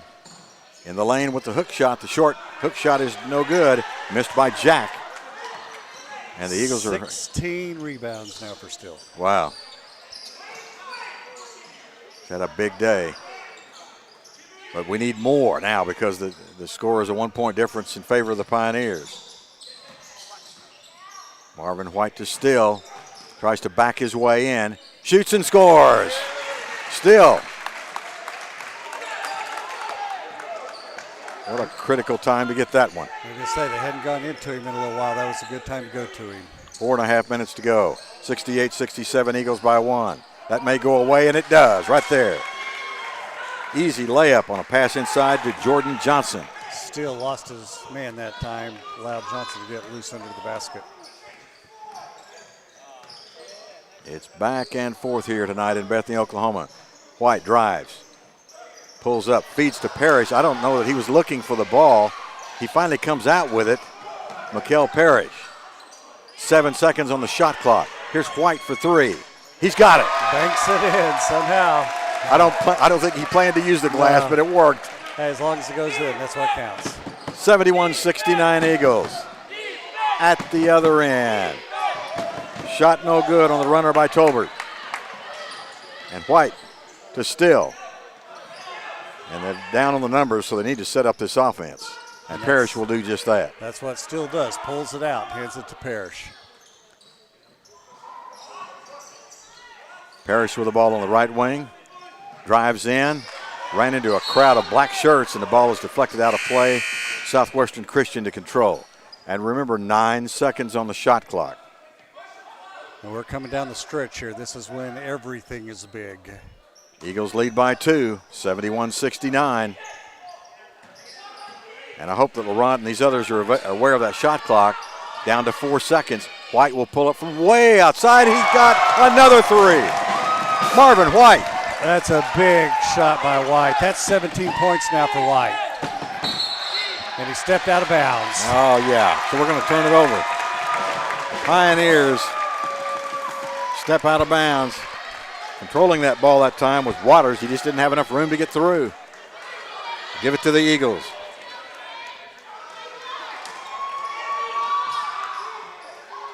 Laurent will take the inbounds pass, and Parrish will bring it up the floor.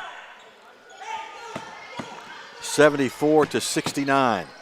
2:52 to go. Second half.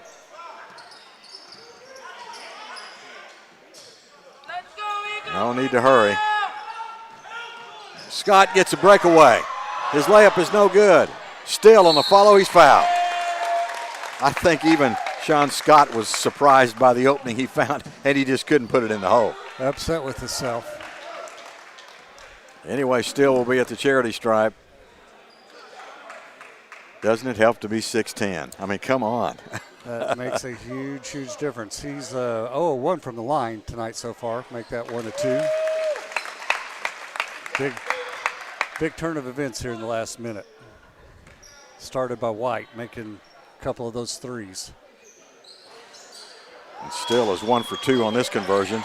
Almost a steal by Scott. Close. At the other end, it's transition. They're going to count it with 1. What a shot, what a conversion. Foul's going to go on Still. That'll be his third foul of the game. Wow. The runner by Redmond. He'll be at the free throw line for a possible three-point conversion. 75-71. 2:30 to go.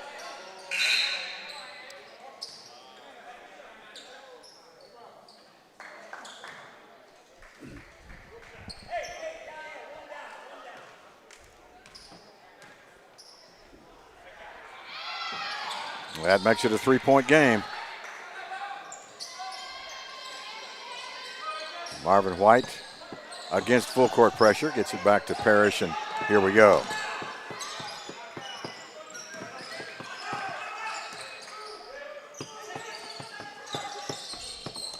Work the ball around the perimeter. Parrish fakes right, goes left, feeds it to Still, has the ball stripped right out of his hands as he was going for the big time. Out of bounds to the Eagles. Well, don't show them that ball. They'll go for it every time. Every time. Pulling it up high, and it was wide open. Punched it out. We've got a timeout called at the 2:10 mark. 75-72. Eagles on top by 3. Important timeout here. 3-point lead. You got to settle things down, make sure everybody's on the same page.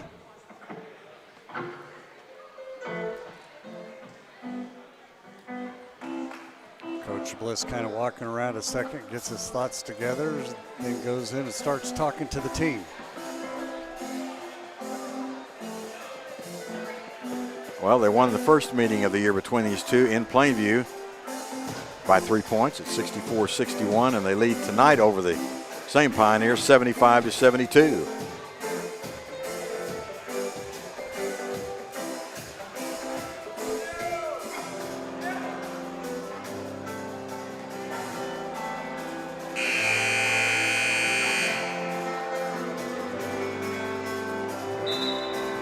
I don't know if you and I have been this excited in quite a while. Nope.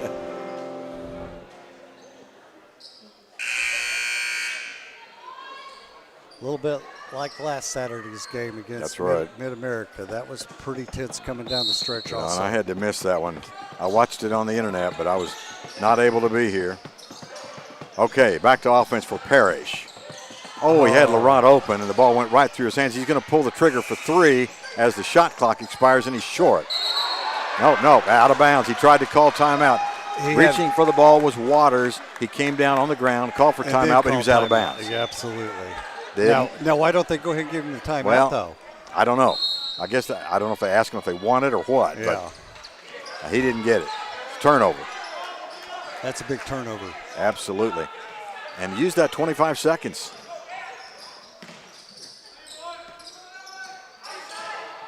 White drives left, has the ball deflected away, and now the Pioneers do come out with it.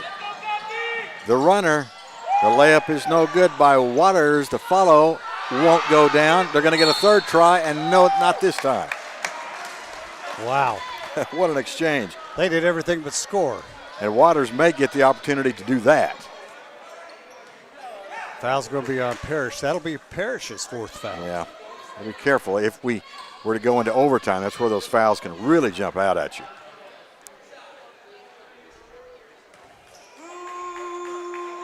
Robert Waters out of Austin, Texas at the free throw line. He's averaging 21.5 points a game this year. And there's another one to his total.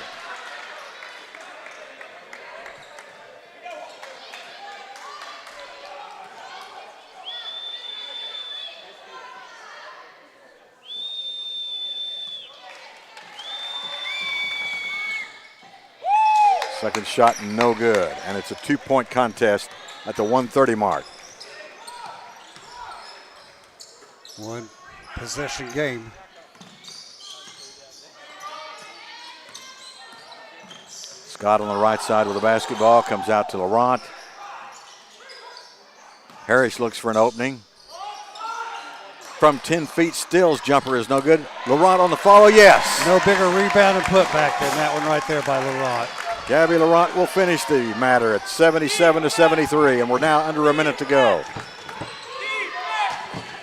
With the basketball, Hobart comes to Redmond as they work the ball high with the dribble. Inside the pass and the foul by Still. The attempted shot by Johnson. That's going to be the 4th foul on Still at this point now. So everybody's loading up those fouls, and let's see what Jordan Johnson can do at the free throw line. He's normally only a 49% shooter from there. These are key, very much so. No good on the first one. Gabby Laurent was smiling big on that miss. Only 1 of 4 in this game from the free throw line. Let's try to keep it a 2-possession contest if we can. He missed, but it's all offensive rebound, and the follow is good. How did Jack get in there? And he got the 2-point basket. 77-75. Southwestern Christian by 1 basket. Laurent walked. Oh my. A moment of indecision, and with 35 seconds to go in the game, that could really cost the Eagles. Remember, Pioneers have those great 3-point shooters from all over the court, and there's one of them right now in Tolbert. 4-second difference between the shot clock. They'll take the 2 for the tie. Inside pass. Johnson was all alone. We're tied at 77. This thing is not over. Nothing has been settled. Timeout being called by Coach Bliss with 15 seconds left. Whoa, I'm going to have to catch the breath on this one. I look up to the scoreboard, I see a bunch of 7s looking back at me. Yeah, a couple of big breakdowns by the defense on letting Pioneer grab a missed free throw shot and put it right back up, and then Laurent with the walk had his guy wide open on the wing. That would have made a huge difference.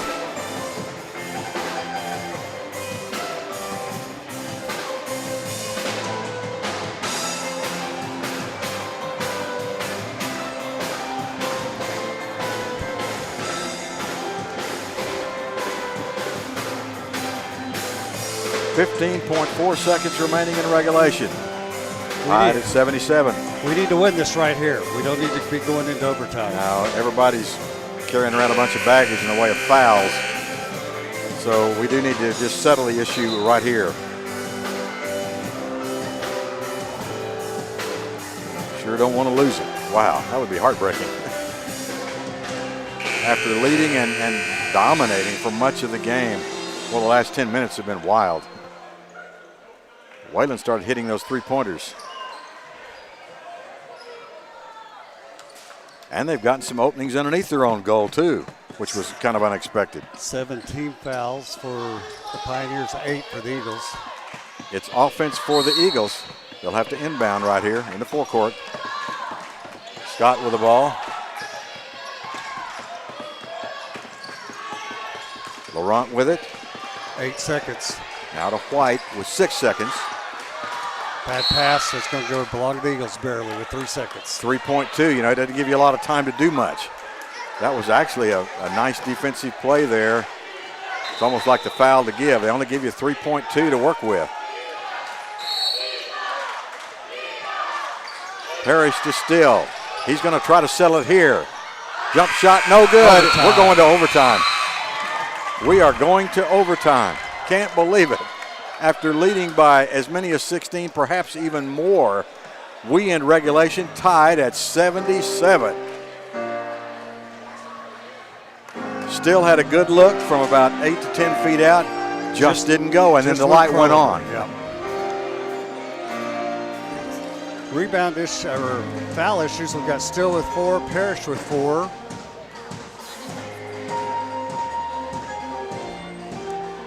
For the Eagles. And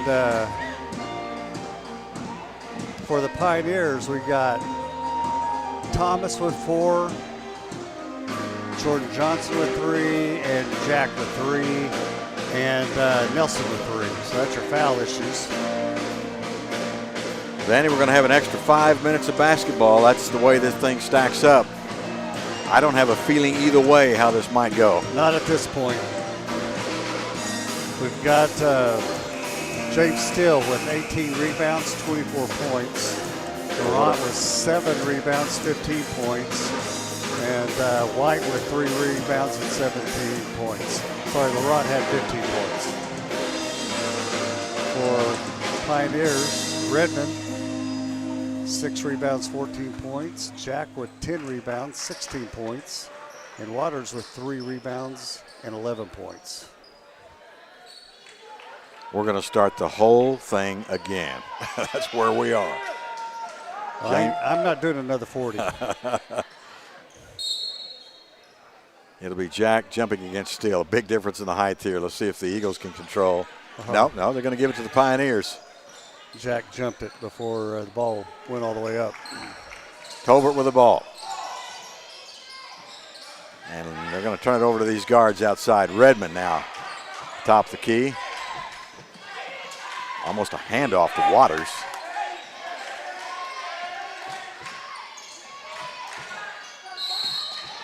Pull-up jumper is good. They're going to wave it off.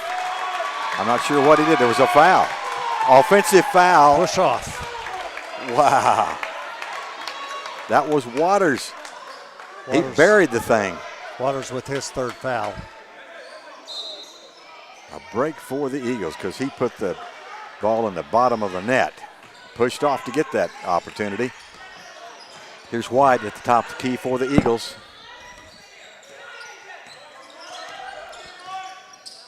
He'll get it to Still.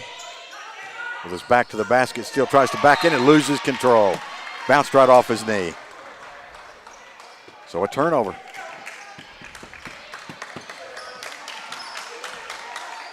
Across the timeline, Waters with the basketball. Everybody's out high. I'd almost call this a spread offense. I think Wayland's trying to use the clock, try to burn as much time as they can, make it a shorter game. From the free throw line. Jumper is no good. The follow is good. Putting it in was Redmond off the missed jumper by Tolbert. Right place at the right time. So the Pioneers have a 2-point lead now. And Parrish is fouled as he tries to drive right. That foul is going to be on Tolbert. That was with the body. Tolbert's 2nd foul of the game. And he'll be going to the free throw line with a chance to tie this thing up. 1-1, they're calling it. Parrish 2 of 2 tonight so far from the free throw line. He's good. 3:44 remaining in the overtime period. This is overtime. If you just joined us, you've missed an incredible comeback by Wayland to tie this thing at the end of regulation. They now lead by 1 point. It's 79-78.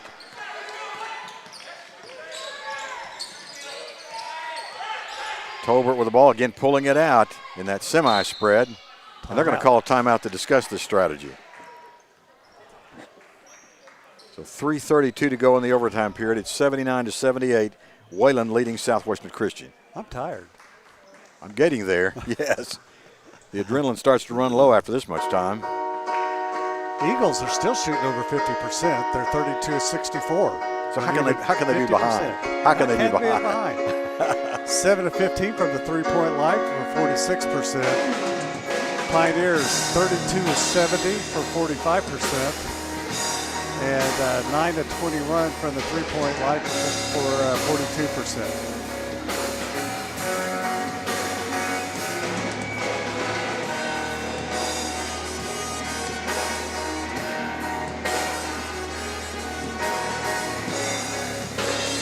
Tied in rebounds, 37 apiece for both teams. You and I could have been playing golf this afternoon. Instead, we're here at Pickens-Springer in overtime, right? Watching a basketball game. That's right.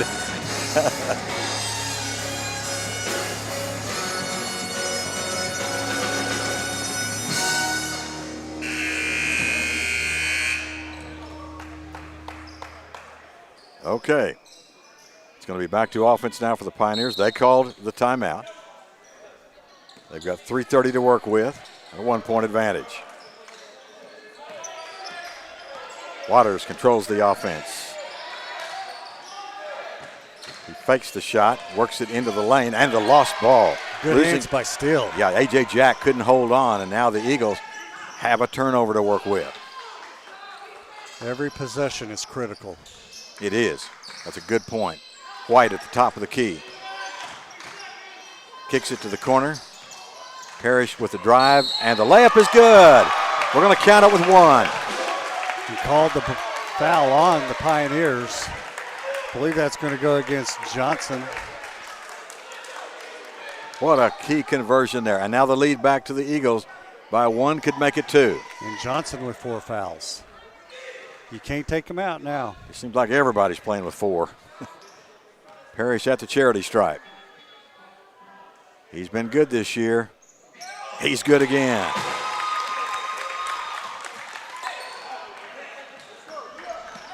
Okay, here comes Wayland.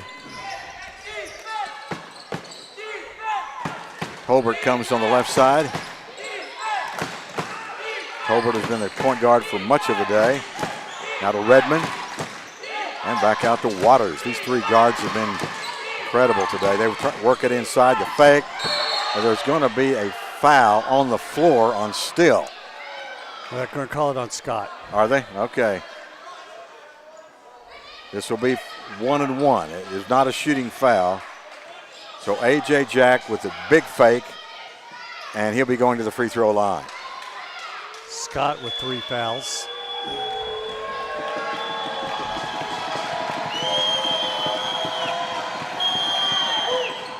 No good. Offense, a rebound by the Eagles. Again, he's had trouble from the charity stripe today, and it's worked to the advantage of Southwestern Christian, leading by 2 with 2.5 to go. Parrish to Scott.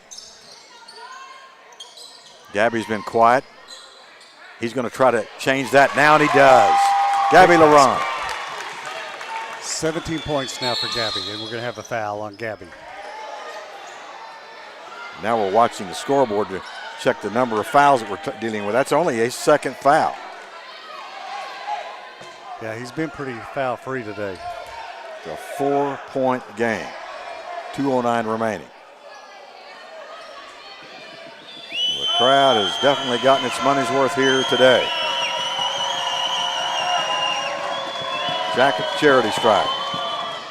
No good. Big miss. Now's not the time to miss free throws. If he misses this one, it's still a 2-possession game, but that doesn't really matter now because we still got over 2 minutes to go. He's 0 for 4.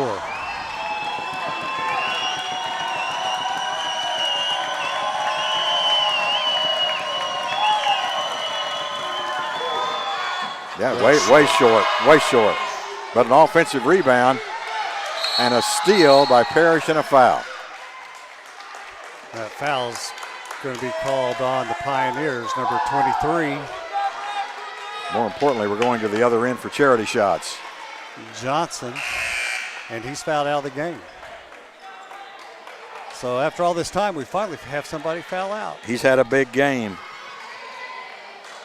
He's been a key part of the success for Wayland this afternoon.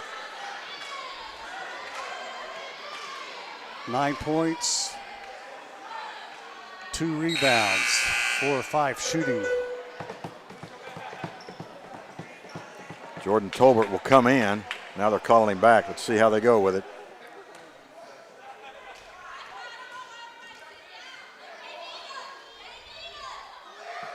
Parrish, yes.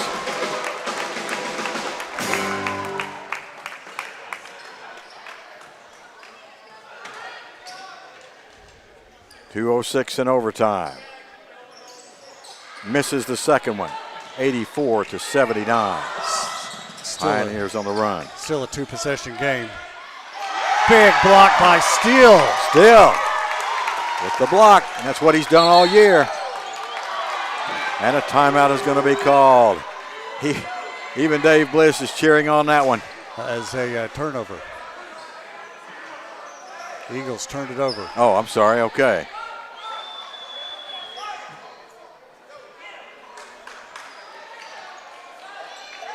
Well, let's see if the Pioneers can set up an offense here and make something happen this time. Tolbert guarded by Parrish, way outside. Three-pointer, good. Converting Robert Waters. Boy, he wasn't afraid to shoot that either. Give me the ball and let me shoot. 84-82. Eagles still on top here. Parrish is going to be fouled. Yes, absolutely, as Tolbert just wouldn't let him go. Third foul on Tolbert. And Parrish is stepping up like he's done the last few weeks for the Eagles. He needs to make these free throws. Yes, he does. He needs to convert them both. He's fallen off a little bit on his percentage, particularly today. Normally he's well over 80%. And he misses this one.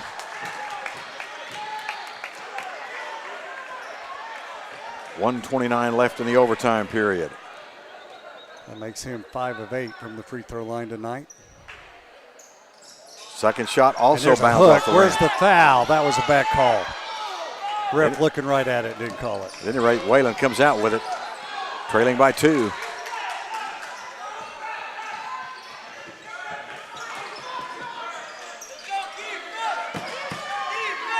Feet on the right side, the drive and the block. Another block by James Steele. Number 3, Marshall Nelson thought he had a wide open layup, but there was Steele to swat it out of bounds. That's his 4th block of the game. He's playing with 4 fouls too, isn't he? 4 fouls. Wayland.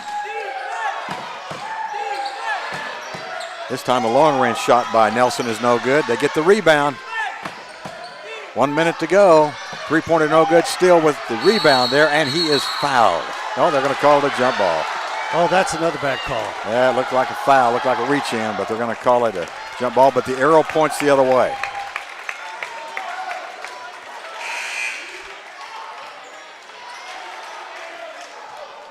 Cody Thomas back into the lineup for the Pioneers.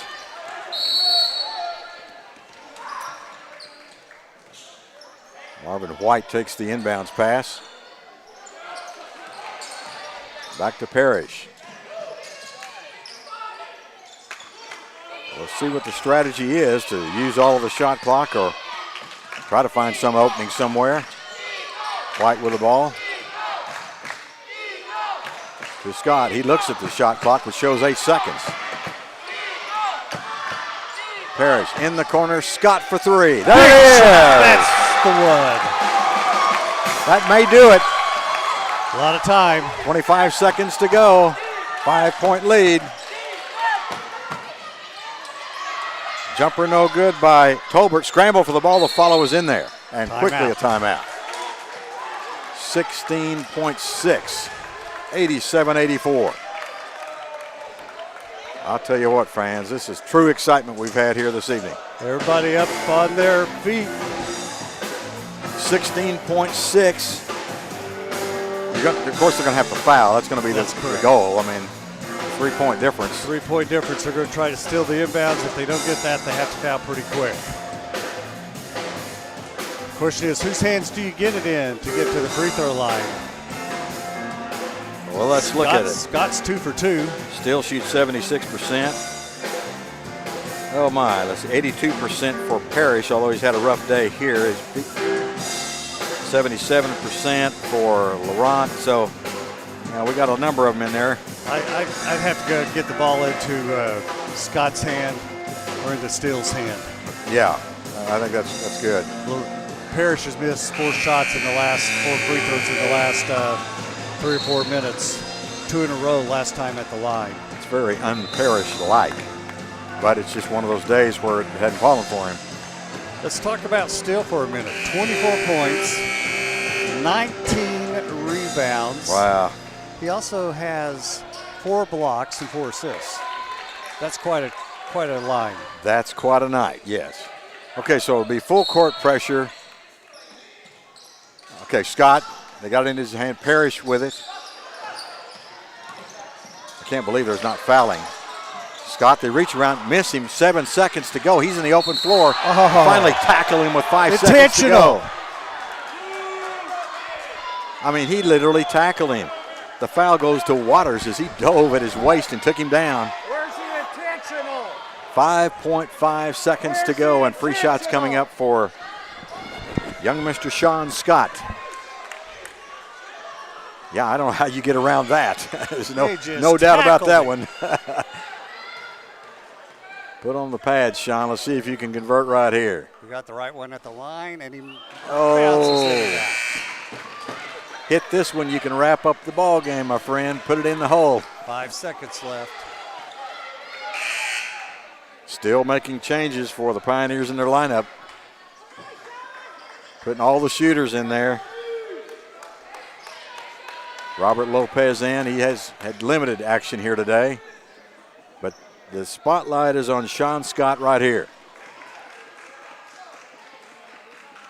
On the way. Good. Got it. That's going to be your ball game. Wow. 88-84. Timeout called. The strategy wheels are still turning, but I think we've got it with 5.5 to go in the overtime. My, what a ball game. It's what the Sooner Athletic Conference is all about. These kind of games. Anybody can win any given night.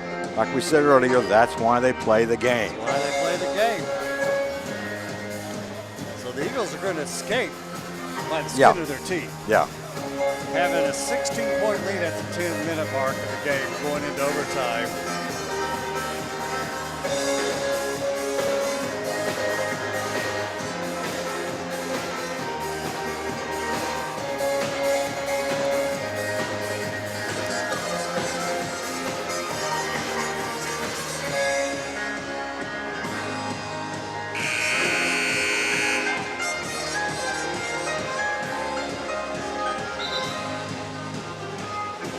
The only thing you don't want to do is foul them. Yeah. You know, let them shoot 3 all day Whatever long. they want to do, let them do it. Actually, I would apply pressure full court. Make them. Force the ball. You don't want that ball rolling to half court and then the time starting. And then leave them alone. And that's what they're installing is full court pressure. Going to be 5 guys in the backcourt except for Still. He'll be in the backcourt, the only one.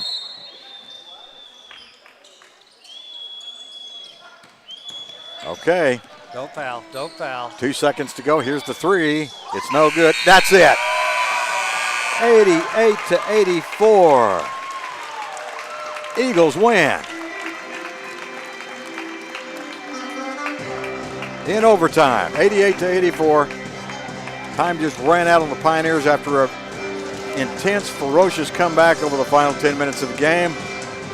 And the Eagles, if it can be that way, have stolen one here at home.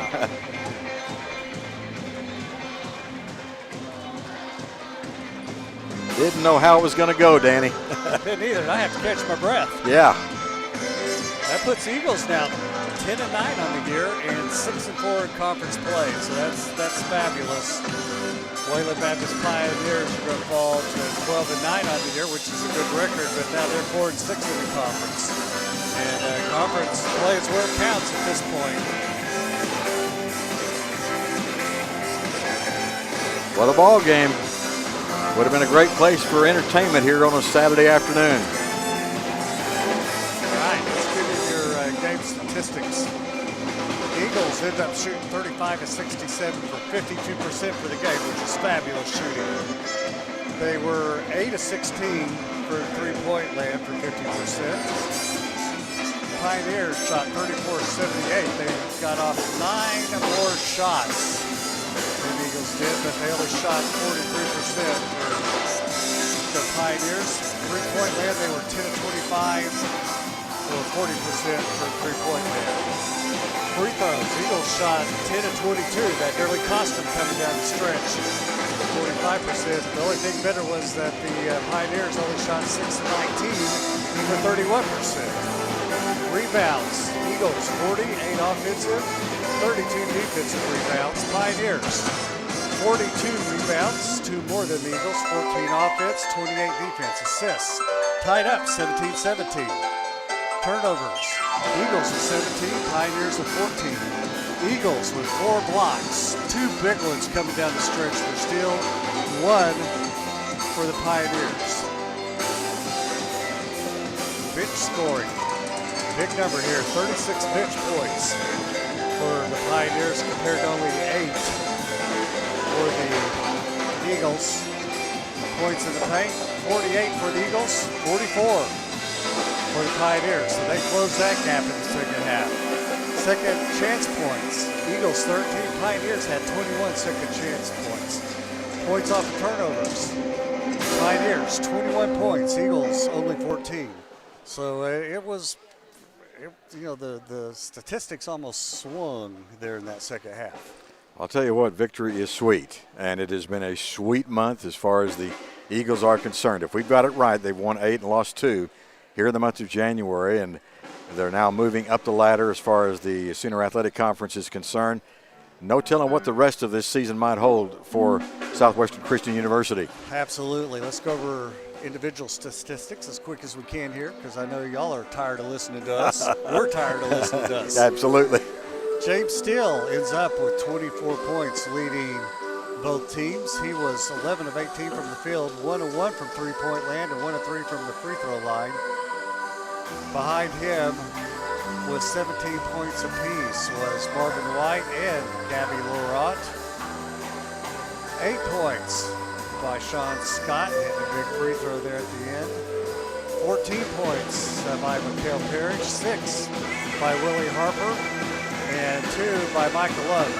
The Eagles didn't use a whole lot of bench tonight. They only used, I think, 3 players off the bench tonight, so that was part of the bench scoring deficit there. Rebound-wise, no doubt about it. Kevin Steele, the man, 19 total rebounds. Right behind him was Gabby Lorot with 7. Sean Scott had 5. Assists leader with 7 was Michael Parrish, 4 by James Steele, and 3 by Gabby Lorot. For the Pioneers, they were led in shooting tonight by Jack. He had 18 points. He was 9 of 18 from the field, 0 of 1 from three-point land, 0 for 5 from the from the free throw line. Right behind him with 16 points was Maurice Redmond, followed up by Waters with 14, 11 by Nelson, 9 by Jordan Johnson, and 7 by Jordan Tolbert. They had scoring all over the board there. Rebounds, 14 big rebounds by Jack, 7 by Redmond, and 5 by Nelson. Assists, they had 5 by Tolbert and 4 by Waters. So that's your statistics for the game. Let me just say I'm really glad you joined us tonight. Had a large audience watching at one time. It was up to right around 45, 46 people watching. So we don't do this to entertain ourselves. We do this for you all, and we're glad you joined us tonight. Larry, I'll shoot it to you for final thoughts. Well, a couple of final comments on the stats. Of course, 52.2 from the field says a lot.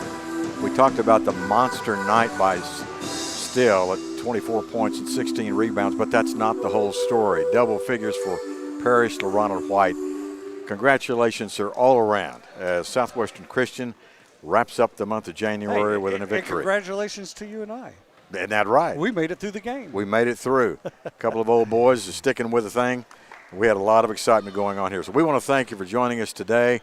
We'll be back again with our live broadcast from here on February the 9th we'll be wrapping up the season at the end of February. Now for Danny Nix, I'm Larry Jones. Good evening from Bethany, Oklahoma.